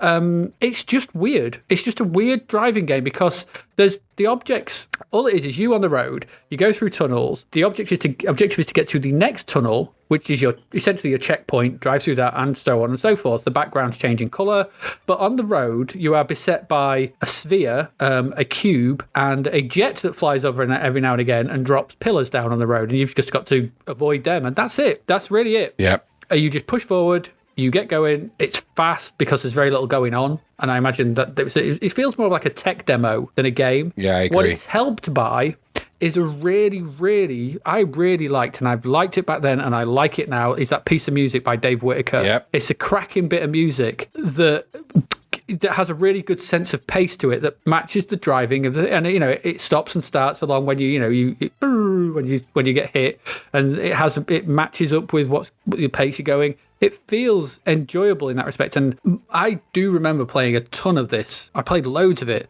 just because it's one of those games you can kind of just put on and it's almost hypnotic in some kind of weird way. It's so Moorish, but I know it's not a good game. And there's no way I would ever recommend this to anybody. No. Because I think for some reason, this probably only really appeals to me and something in my brain that I can't quite understand.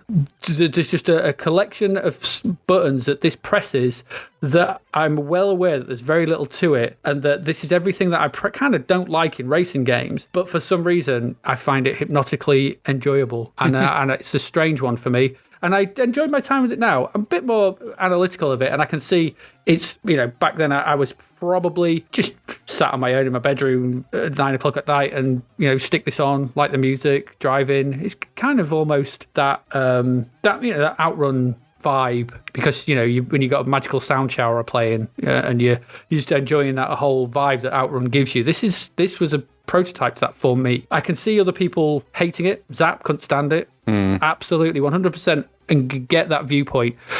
And I would never recommend this to anyone, but it has a soft spot in my heart for this, and I still quite enjoy my time with it, but although I know it's not a good game, I'm going to guess you were probably not as effusive. I thought it was crap. Yeah, absolutely. And I can't disagree with you. That's the thing.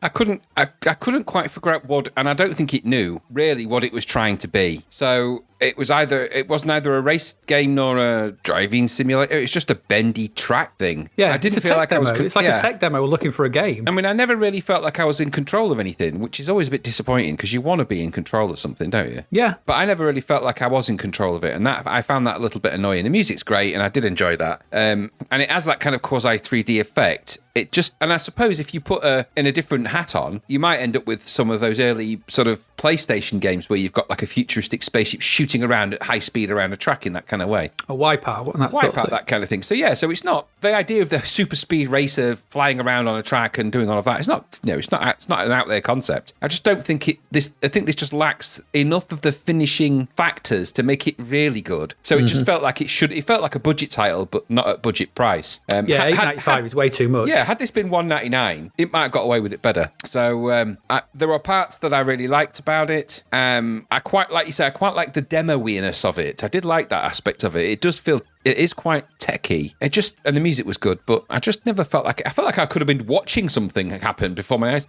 When I was trying to avoid the little potholes in the road, it never felt like I was actually moving out of the way of them, even though So I was kind of, am I going to hit that? Why am I going to hit that? I'm pressing left, and I don't know if I'm moving left or not. It kind of is slowly, but it just felt that I was just, responsiveness leaves a lot to be desired. Yeah, you are correct.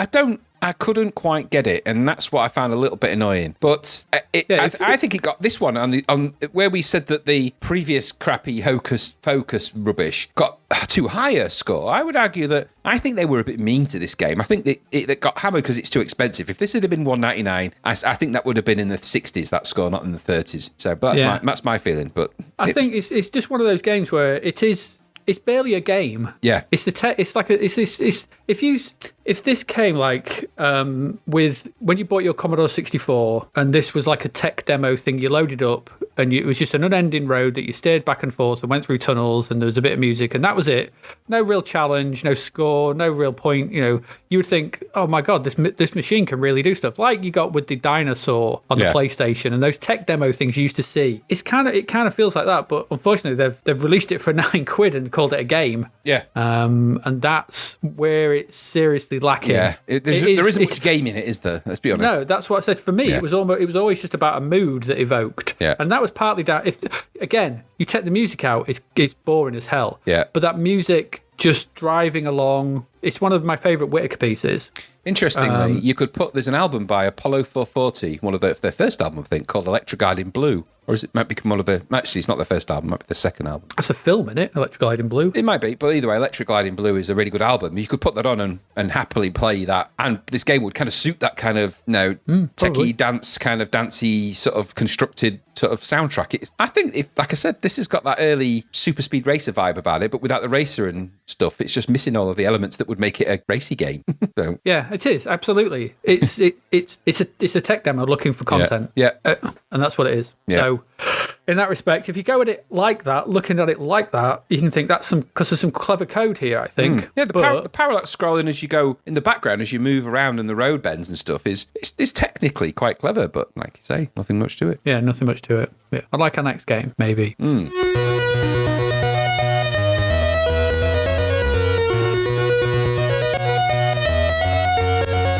So the last one this week is, I think, regarded as a bit of a favourite. A load of people like this, I think. Yeah, it's a bit of a seminal classic for the C64. I think so, for a few reasons. So, Graham, tell us all about your thrust.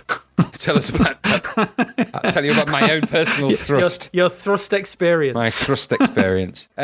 Thrust is what we're talking about. Yeah, so Thrust is a Firebird game. It's a version of an arcade game called Gravatar, and a damn good one at that. Now, the thing to mention first off is that this game is $1.99 because it's in the kind of budget range. And I have to say, for $1.99, you're getting a really good game. There's a lot more games in the games we've played for this episode that are a lot worse for a lot more. So $1.99 immediately sets the benchmark for this game being great value, for nothing else. The game itself is you kind of vector-led. I don't think it really is vectors. I think it's a sneaky not vectors game on the C64. No, that's right. But they look like vectors. Yeah, but they've played it out like vectors because the original was a vector game in the arcade. So the idea is you're on a planet, you've got a spaceship which you control with the thrust. So gravity is affecting you on this planet. So the minute you start, your spaceship is going to fall towards the ground, hits the ground, boom. So you've got thrust controls. So it's keyboard controlled. I didn't actually use joystick control this. I played it with keyboard. I don't know if you can use joystick. No, yeah, I thought it was. So you rotate your ship left and right using the keyboard, and you can thrust. And the idea is you've got fuel as well. So the idea is you've got to pick up these orbs that are dotted around the landscape, and then use your tractor beam and fly off from the planet and take them with you. And the quicker you do that, and the less interaction you do, because there are things on there that will shoot at you, and there are things you can do about that. You can shoot at them, but ultimately you are working against gravity. So as soon as you pick up your orb, it connects it via like a chain or like a line, and that is also affected by gravity. So you've got to think about how you're thrusting, because that thing's going to have inertia and move around, and you've got to think about that. So it's a game of tactics, control, thought about. So you can't just put your thrusters on and fly around the landscape and shoot things. Not only was that kill you instantly or very quickly, but it wouldn't work. You can then sort of get to the surface, and then the idea of the game is that the way to get these orbs becomes more difficult as time goes. There's fuel that you can also pick up along the way. There are things shooting at you that you can shoot at, and it stops them shooting at you. But if you want to blow them up, you can shoot at the little nuclear powers for the gut turrets, and they shooting the nuclear power stations will shut them off for a short time. However, if you shoot that too much, it causes that to go into critical meltdown, and then you've got to escape the planet before the whole planet blows up, and then you actually get no score for that, and you don't complete that level. So it's actually a clever game. The further you get into it, once you get used to the controls and used to the subtlety of the controls, and knowing that you can't just blast your way around this game, you've got to use tactics. The orbs start to be buried inside of caves, so you've got to navigate little passageways in caves and then try and get a way to get the thing out without being shot, and it's quite tactical. It is very hard, and it's hard until you sort of get to full grasp of the controls. It is hard, and it takes a long while to do that. It's got an amazing score. Rob Hubbard music again, but a really good piece of Rob Hubbard music for this, so it's really good. So no, I forgive. Actually, no, I can't forgive for Geoff Capes, but this goes some way to making up for that in this episode, in this issue. So it's great music for the price. It's an amazing game. And I really liked it. Now, the funny thing is, I didn't like Thrust when it came out originally. It wasn't a game that floated my boat. I didn't particularly like it. I'm never a big fan of vector-based games of this type. So even when it comes right down to Asteroids, which has got that kind of same vector look, a little triangle vector spaceship shooting little pellets and dots and things like that. I wasn't a really big fan of that either. But this, I found on a replay, and I don't know if it's because I just played Hocus Focus or whatever, but I found this game was actually really good, and I really tried to get into it more. So I thought, you know what, I'm actually going to take my time to try and learn the controls, because you're against the clock and all these other things in this game, so it's tough, old bird. And I just took my time with it to try and get used to it and play it and replay it and replay it and give it a go, give it a proper go. And I really, really enjoyed it. It is hard. It is very unforgiving. If you make one mistake, you're going to pay for it. There's very little recovery from mistakes in this game. If you put your jet on too much and you thrust too far, you're going to be a goner, or you're not going to be able to recover and be able to do the things you need to do. It's great. I really liked it. It got a deserving 94%. It's a sizzler, so it's worthy of that. For $1.99, it's a bargain. It's an absolute bargain. So I enjoyed it, and revisiting it, I really enjoyed it. Did you get the same vibes? Probably not.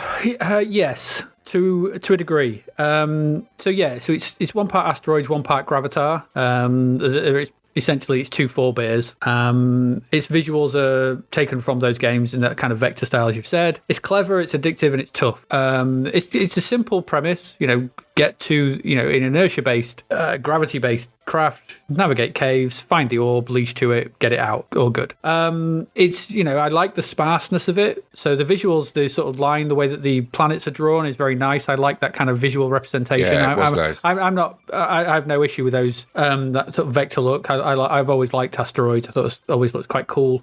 Probably because of the screen itself, and it had that kind of glow, didn't it, which kind of came around the actual lines, that vector glow on those screens, like a Vectrex, and then that kind of visual styling. So I'm all right with that. My main beef with this, and it was the main beef I had with it back then, because I played a lot of it back then, and I still do it now. I don't like controlling games like this with keys. I'm just no good at it. It's not a Spectrum. Yeah. Give me a joystick. I have a joystick, and I don't understand why it's not up for thrust, left and right for turn, tap for shoot, and hold for beam. I don't get it. That's it. That's all you need, or even down for beam to grab it, because that's all you really need to do. So you've got 5 controls, you've got 5 input, and for me, it's almost a deal breaker, because when the issue I have with it is that I played this a lot again, because I think, like yourself, I thought I'm going to give this a real go, and I got to about the second or third world. I think it was the third world, and what happens is what happens when I invert first person shooters. So I invert. So up is down, down is up. It's how I look. My son doesn't invert because he doesn't think the way I do. He hasn't played flight simulators when he's younger. Nobody plays them like you do. No, I know. Well, invert is a thing. That's how I do it. I don't push up for up and down for down, because I imagine that I've got a pole in the top of my head and I'm pushing it forward and back. It's how my brain works. Can't be undone. Okay. It's done, right? When I pick up the controller to help my son, who's playing a first-person shooter, and I grab the controller off him, or he's saying, "Oh, can you do this for us?" And he plays in a bit. what happens is for about 10 seconds, I'm all right. I'm just moving around and I'm starting to, but consciously I'm thinking it's up for up and down for down. As soon as any action kicks off, it all goes to pot. It all goes to pot because my brain kicks in going, right, you're now muscle concentrating memory on that. kind of thing. I'm not concentrating on the controls, and thus I'm pushing up for down, and it all goes horribly wrong. And that's what happens with this. As soon as I've got to think, oh, press one button for thrust, another for turn, another for... It's done. My brain's broken, and I can't do it. And that's the problem I have with this. I do like it. I think you can get a lot from this, but I'll never get past the keyboard controls. It's just... it's me. It's more me than the game, because for £2...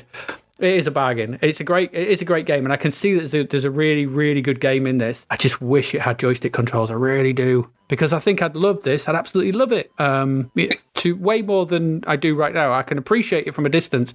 I just can't play it very well, and that frustrates the hell out of me. Yeah, and I think that's a bit of a throwback to its. Because it's a port, isn't it? So wasn't built on the C64. This is a BBC Micro original. Oh, is it? Yeah. Okay. So the C64 is one of the later ports, and I suspect the BBC version and the Acorn Electron version and some of the others probably used actual vectors as opposed to sprites. But so that makes me wonder, because plugging joysticks into those, I don't know. Some computers like the Sinclair Spectrum, you needed some kind of archaic thing that you plugged into the computer to make joysticks work. The Kempston interface. Whatever the hell that is. Mm-hmm. And I bet if you opened up a Kempston interface, there's nothing in there. It's just powered by pure magic. Budgies. I think it's like that movie Halloween 3. Someone just gets a bit of Stonehenge, just crumbles it inside it, and it makes joysticks. Anyway, I think that's why it's perhaps not got joystick control. It seems a bit of an omission on the C64 and I agree with you, I think it might have been... It was my first instinct was to get the joystick and sit there and think about trying to control it. And then I realised that, like you say, it's all keyboard but there is only left, there's 5 right, keys. There's left, right, fire, thrust and grab, isn't there, essentially? Shield. Yeah. Yes. Yeah. So it is kind of is an arcadey throwback. Maybe that's what too much for a brain, though. To be fair, it's what used to break me about Asteroids as well. As soon as Asteroids got heated up, I was just... How did you cope on Defender, the arcade? Because that had buttons for everything. It didn't. It was too hard. I couldn't get my head around it. I like, without sounding like some kind of euphemism, I like a joystick in my hand.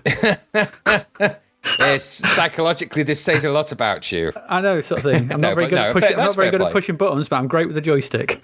Yeah, no, and I think it surprises me that some clever, retrospective bunch like Remember that re-release a lot of these games with all the trainers and all of the things haven't added joystick control to it in some clever way, because it's the sort of thing that they do. Maybe they will down the line. Yeah, but the thing is, I'll tell you how much that the reason why I know that I like this game and I respect it from a design point of view. I think it's very clever. This was, we both know one of our ex-students who made a very, very good game that had a very similar concept for their final major project. And this was the game I pointed them at, saying, when they were kind of coming up with it, I pointed them at Thrust. Remember Quad Core? Yeah, absolutely, yeah. Yeah, so if you look at Quad Core and you think they're all tethered to a ball. Yeah, no, there's definite similarities there. Yeah, well, that's what I pointed them at. I went, look at this. And they were like, oh, that's clever, yeah. And then they went off. So I absolutely 100%. The design of this is brilliant. The addictive qualities of it are great because it's challenging, it's hard. Yeah, I just can't get past those keys. I can't. And I've tried and tried and tried. I tried when I was younger. I've tried playing it quite a few times over the years. I've tried a big chunk again for this, thinking, you know what, I'm going to break this. But as soon as things start shooting at me and I have to spin, thrust, get my thing, I'm blown up, I'm dead. And I'm hitting the keys. And I'm crying inside. Yeah. Oh, there you go. But if you can handle them, then you probably love it because it is a great game, and so I can appreciate that. I just can't play it, and that's fair. Makes me sad. There you go. That's it. Yeah. Anything more on Thrust? No. Oh, sorry, I didn't say. Possibly. I know I say this every week. Possibly my favourite Hubbard tune.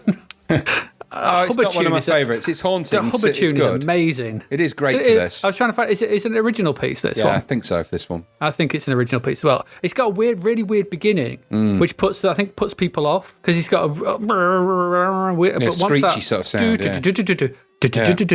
kicks in, amazing. A great tune. This, I love the tune on this. So a return from the horror that is Geoff Capes and Jerry the Germ, a proper return to form. This is a great one. So well done, well done, Mr. Hubbard. It's a great tune. Actually, 2 good tunes in the last 2 of these games, so I do like them. Right, there we go. That's our games. What have we looked at? We looked at Geoff Capes' Budgie Smuggling Challenge. We looked at Alter Ego, Captain Kidd. We looked at Hocus Focus, Elektra Glide, and Thrust. Yeah, it's only 6, but there's only 12 this issue. Blame Zap. It's not our fault. We didn't do it. No, there's loads next month though. There's tons of them. There's a whole ton of them. Yeah, so we're going to be busy next for the next one. But for this one, we only had a cozy 12 to look at, so that's not so bad.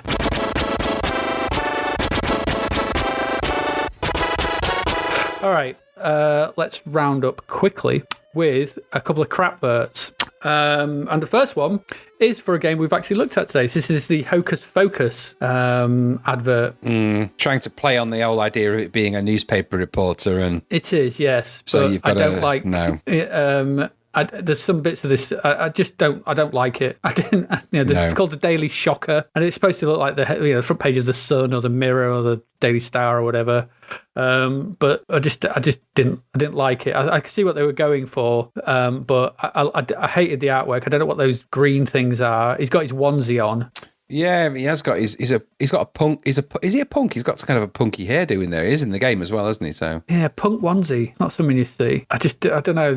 I could see what they're going for, but it's just and I was debating whether or not to include this, but I don't know. It just doesn't work for me. Does it work for you? I don't know. No, it doesn't. It's because it's an attempt I hate that at name, right? And there's too much false attempts at humour. YTS Boy Thoughts Potty Professor by Scoops McBoozer. Yeah, it's a play on the Sun kind of idea of a headline. So the Daily Shocker. There's it's a bit in jokey for me, and if you're trying to advertise a game, just advertise the game. Yeah. There's enough game in there to be able to make it less about trying to create a crap version of a newspaper for an advert and try and be clever that way. Just make it more about the game and make the screens of the game bigger than the crappy drawn thing that's on there. Yeah. That's what I mean. There's they're so proud of the game itself, they put them in the smallest screenshots slap bang in the middle. Yeah. And he's trapped behind some kind of metal fence. I don't get that, but anyway. And the Hocus Pocus graphic on there, Hocus Focus, the graphic, it's all disproportionate. These adverts do this sometimes. So the things that you should focus on for a game advert aren't the things you end up looking at. So, what this shouts like that game could be called Daily Shocker. Yeah, that's what I thought. Yeah, exactly. Yeah, because it doesn't shout Hocus Focus, which is less size. And then it says Hocus Focus Latest for some reason that makes no sense whatsoever. If the Daily Shocker was called the Hocus Focus in that kind of newspaper, that would make more sense. Another one that somebody with a keen eye could redesign if they felt aggrieved by it, but it doesn't work for me. You've got a lot to redesign.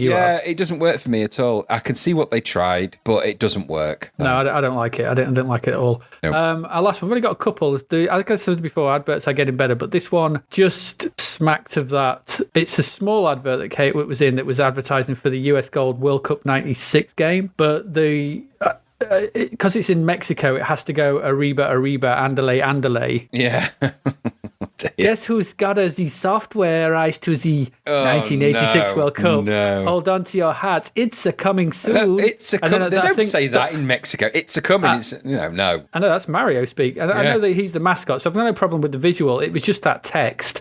And I don't pick a colour. Yeah. I don't know if you're going for a rainbow effect, because that's not a rainbow. No. It's all over the place. That's the non-rainbow colours. Yeah, just that Mexicanese. Well, you don't need to write it in that stupid. It's not Mexican, is it? It's what can only be described as Speedy Gonzales. Exactly. Mexican. That's what it is. Yes, that's what I mean. And there's the reason why that, and I don't know if that ties into because the character they've got for the actual mascot is a little chilly, isn't it, with the Mexican sombrero on? So okay, okay, with a big mustache. All right. That's the character, okay. Well, I think he was the mascot for the World Cup. And that's fine. But you don't need to put Arriba, Andale, and then try and write it in quasi, Speedy Gonzales speak. It's just ridiculous. It doesn't work. And also, why not choose a font that actually looks like it's representing Mexico if you're going to do that? Or make it yellow and put cactuses in. And if you're going to go down that desert Mexico and you're going to go down the stereotypical Mexican view, you want sombreros and I don't know. It's not very good. It just seems lazy, and I hate that font is verging close to Comic Sans. And I have to ask the question: what are they actually advertising there? Are they advertising the fact that they've got the rights to make a game? Because that's just plain weird. I think so. Yeah. So who is that really shouting to? Who is that talking to? And adverts need to talk to their audience, and they're not trying to sell a game. And it's a kind of a coming soon, but It's just basically them saying, we've got the rights to the game. It's like kind of thing. It's like a trailer advert. It's like a trailer for an advert. It is. It doesn't tell you anything about it. No price point, nothing. So it's just saying, guess who's got the rights to this? And there's the US Gold hiding behind the football. So it's like, it doesn't fill me with glee to know that US Gold have got the rights to that. No, and I think the irony was that this might be the one where they just repackaged an old football game with the World Cup '86 on it. This might be that one. Yeah. It was an older game, and then they just stuck with the World Cup license on it, and then re-released it. I don't. This might doubt be that. It. Yes, because it's US I Gold. could be wrong, but I know they did that. I know someone did that. This might be that one. But the US Gold did do a little bit of rebadging back then, didn't they? Just a little bit. Just a little bit. So it was the strange advert. Mild Mexican West, yeah. So there's not much yet. Adverts are getting better, and probably I'm not sure how long we'll actually keep Crapverts going for. If they keep getting better, and I scour every magazine I can look in. Yeah, they're starting to up the ante. They are. So we may change our. We may actually change our from Crapverts to Goodverts. We might have to start looking at some of the Crapverts for the hardware, some of the hardware claims. Oh God, no! Okay. Well, we could always do good. We could always actually change it around to Goodverts and say, what was good about some of them. There's no fun in a Goodvert, but maybe. No, true, but we can go on. We can have a look at it and see anyway. We can think. So anyway, yeah. So there you go. That's your Crapvert. So right, yes. So that's it. That's pretty much it for this episode. Light on games, but heavy on content. Heavy on budgies. Big budgies. Heavy on budgie smugglers. Yes. In the making of this episode, we didn't anger a giant, but somebody did once. So we're going to continue our look at the games from May 1986 in the next episode. So that's episode 26. Games coming up. We've got PSI 5 Trading Company, Mugsy's Revenge, Ark Pandora, Mr. Mephisto, Doctor Who in the Mines of Terror, and Super Bowl 20. So tune in next week. Look out for that one. Yeah, tune in. Please tune in next week. It's not our fault. We've got other things as well, Yeah, we have. We'll also look at films as well. A couple more Crapverts and charts and what's coming up next. So I think that's about it for this episode. If you want to get in contact, you can contact us in the usual way. So find us on Twitter at @ZappedToThe. So message out and chat about anything you want that we may have raised in this episode. Sorry. You can find us on Facebook. It's a page in the group which is called Zapped to the Past, so come and have a chat. You can find us on Instagram, Zapped to the Past, or you can email us at zappedtothepast@gmail.com, or you can come look at the website where the Crapverts reside and see all the games we've covered, other downloads for older episodes, and that is just simply zappedtothepast.com. I think that's about it, isn't it? That is pretty much it. Just Google Zapped to the Past, you'll find us. You will do. So I think that's pretty much it. Listen to Hands on Gaming. It's a good podcast. I've just listened to their most recent two. It is good. When they hear this, it's like, we released those ages ago. But their episode on Creatures and Frankie Goes to Hollywood are the latest two. I really enjoyed. They're really good. Yes. Retro Asylum podcast, that's also good. Listen to that. So I think that's about it for us. Anything more to add? Nope, that's it. No, right. Well, have a good week, and we will see you next week. I've been Adrian Mills. I have been Graham Ruddings. And we've been Zapped to the Past. Goodbye. Thank you for listening to the Zapped to the Past podcast. We hope you enjoyed our deep dive into the world of Commodore 64 games, as well as the music, sights, sounds and news from around the 1980s, driven, of course, by the issue of Zap 64 magazine published at the time. We will be back next week with another podcast, so do please join us. Until then, please head over to zappedtothepast.com to sign up to our email list, as well as check out all the links and resources in the show notes. You will also find us on Facebook, Twitter and Instagram under Zapped to the Past. The Zapped to the Past podcast is written and produced by Adrian Mills and Graham Ruddings and recorded at Flaky Bits 2.0 Studio. All opinions expressed are those of the writers, and while we indeed love Zap 64 magazine, the Zapped to the Past podcast is not affiliated with it in any way. Stay safe and see you next time.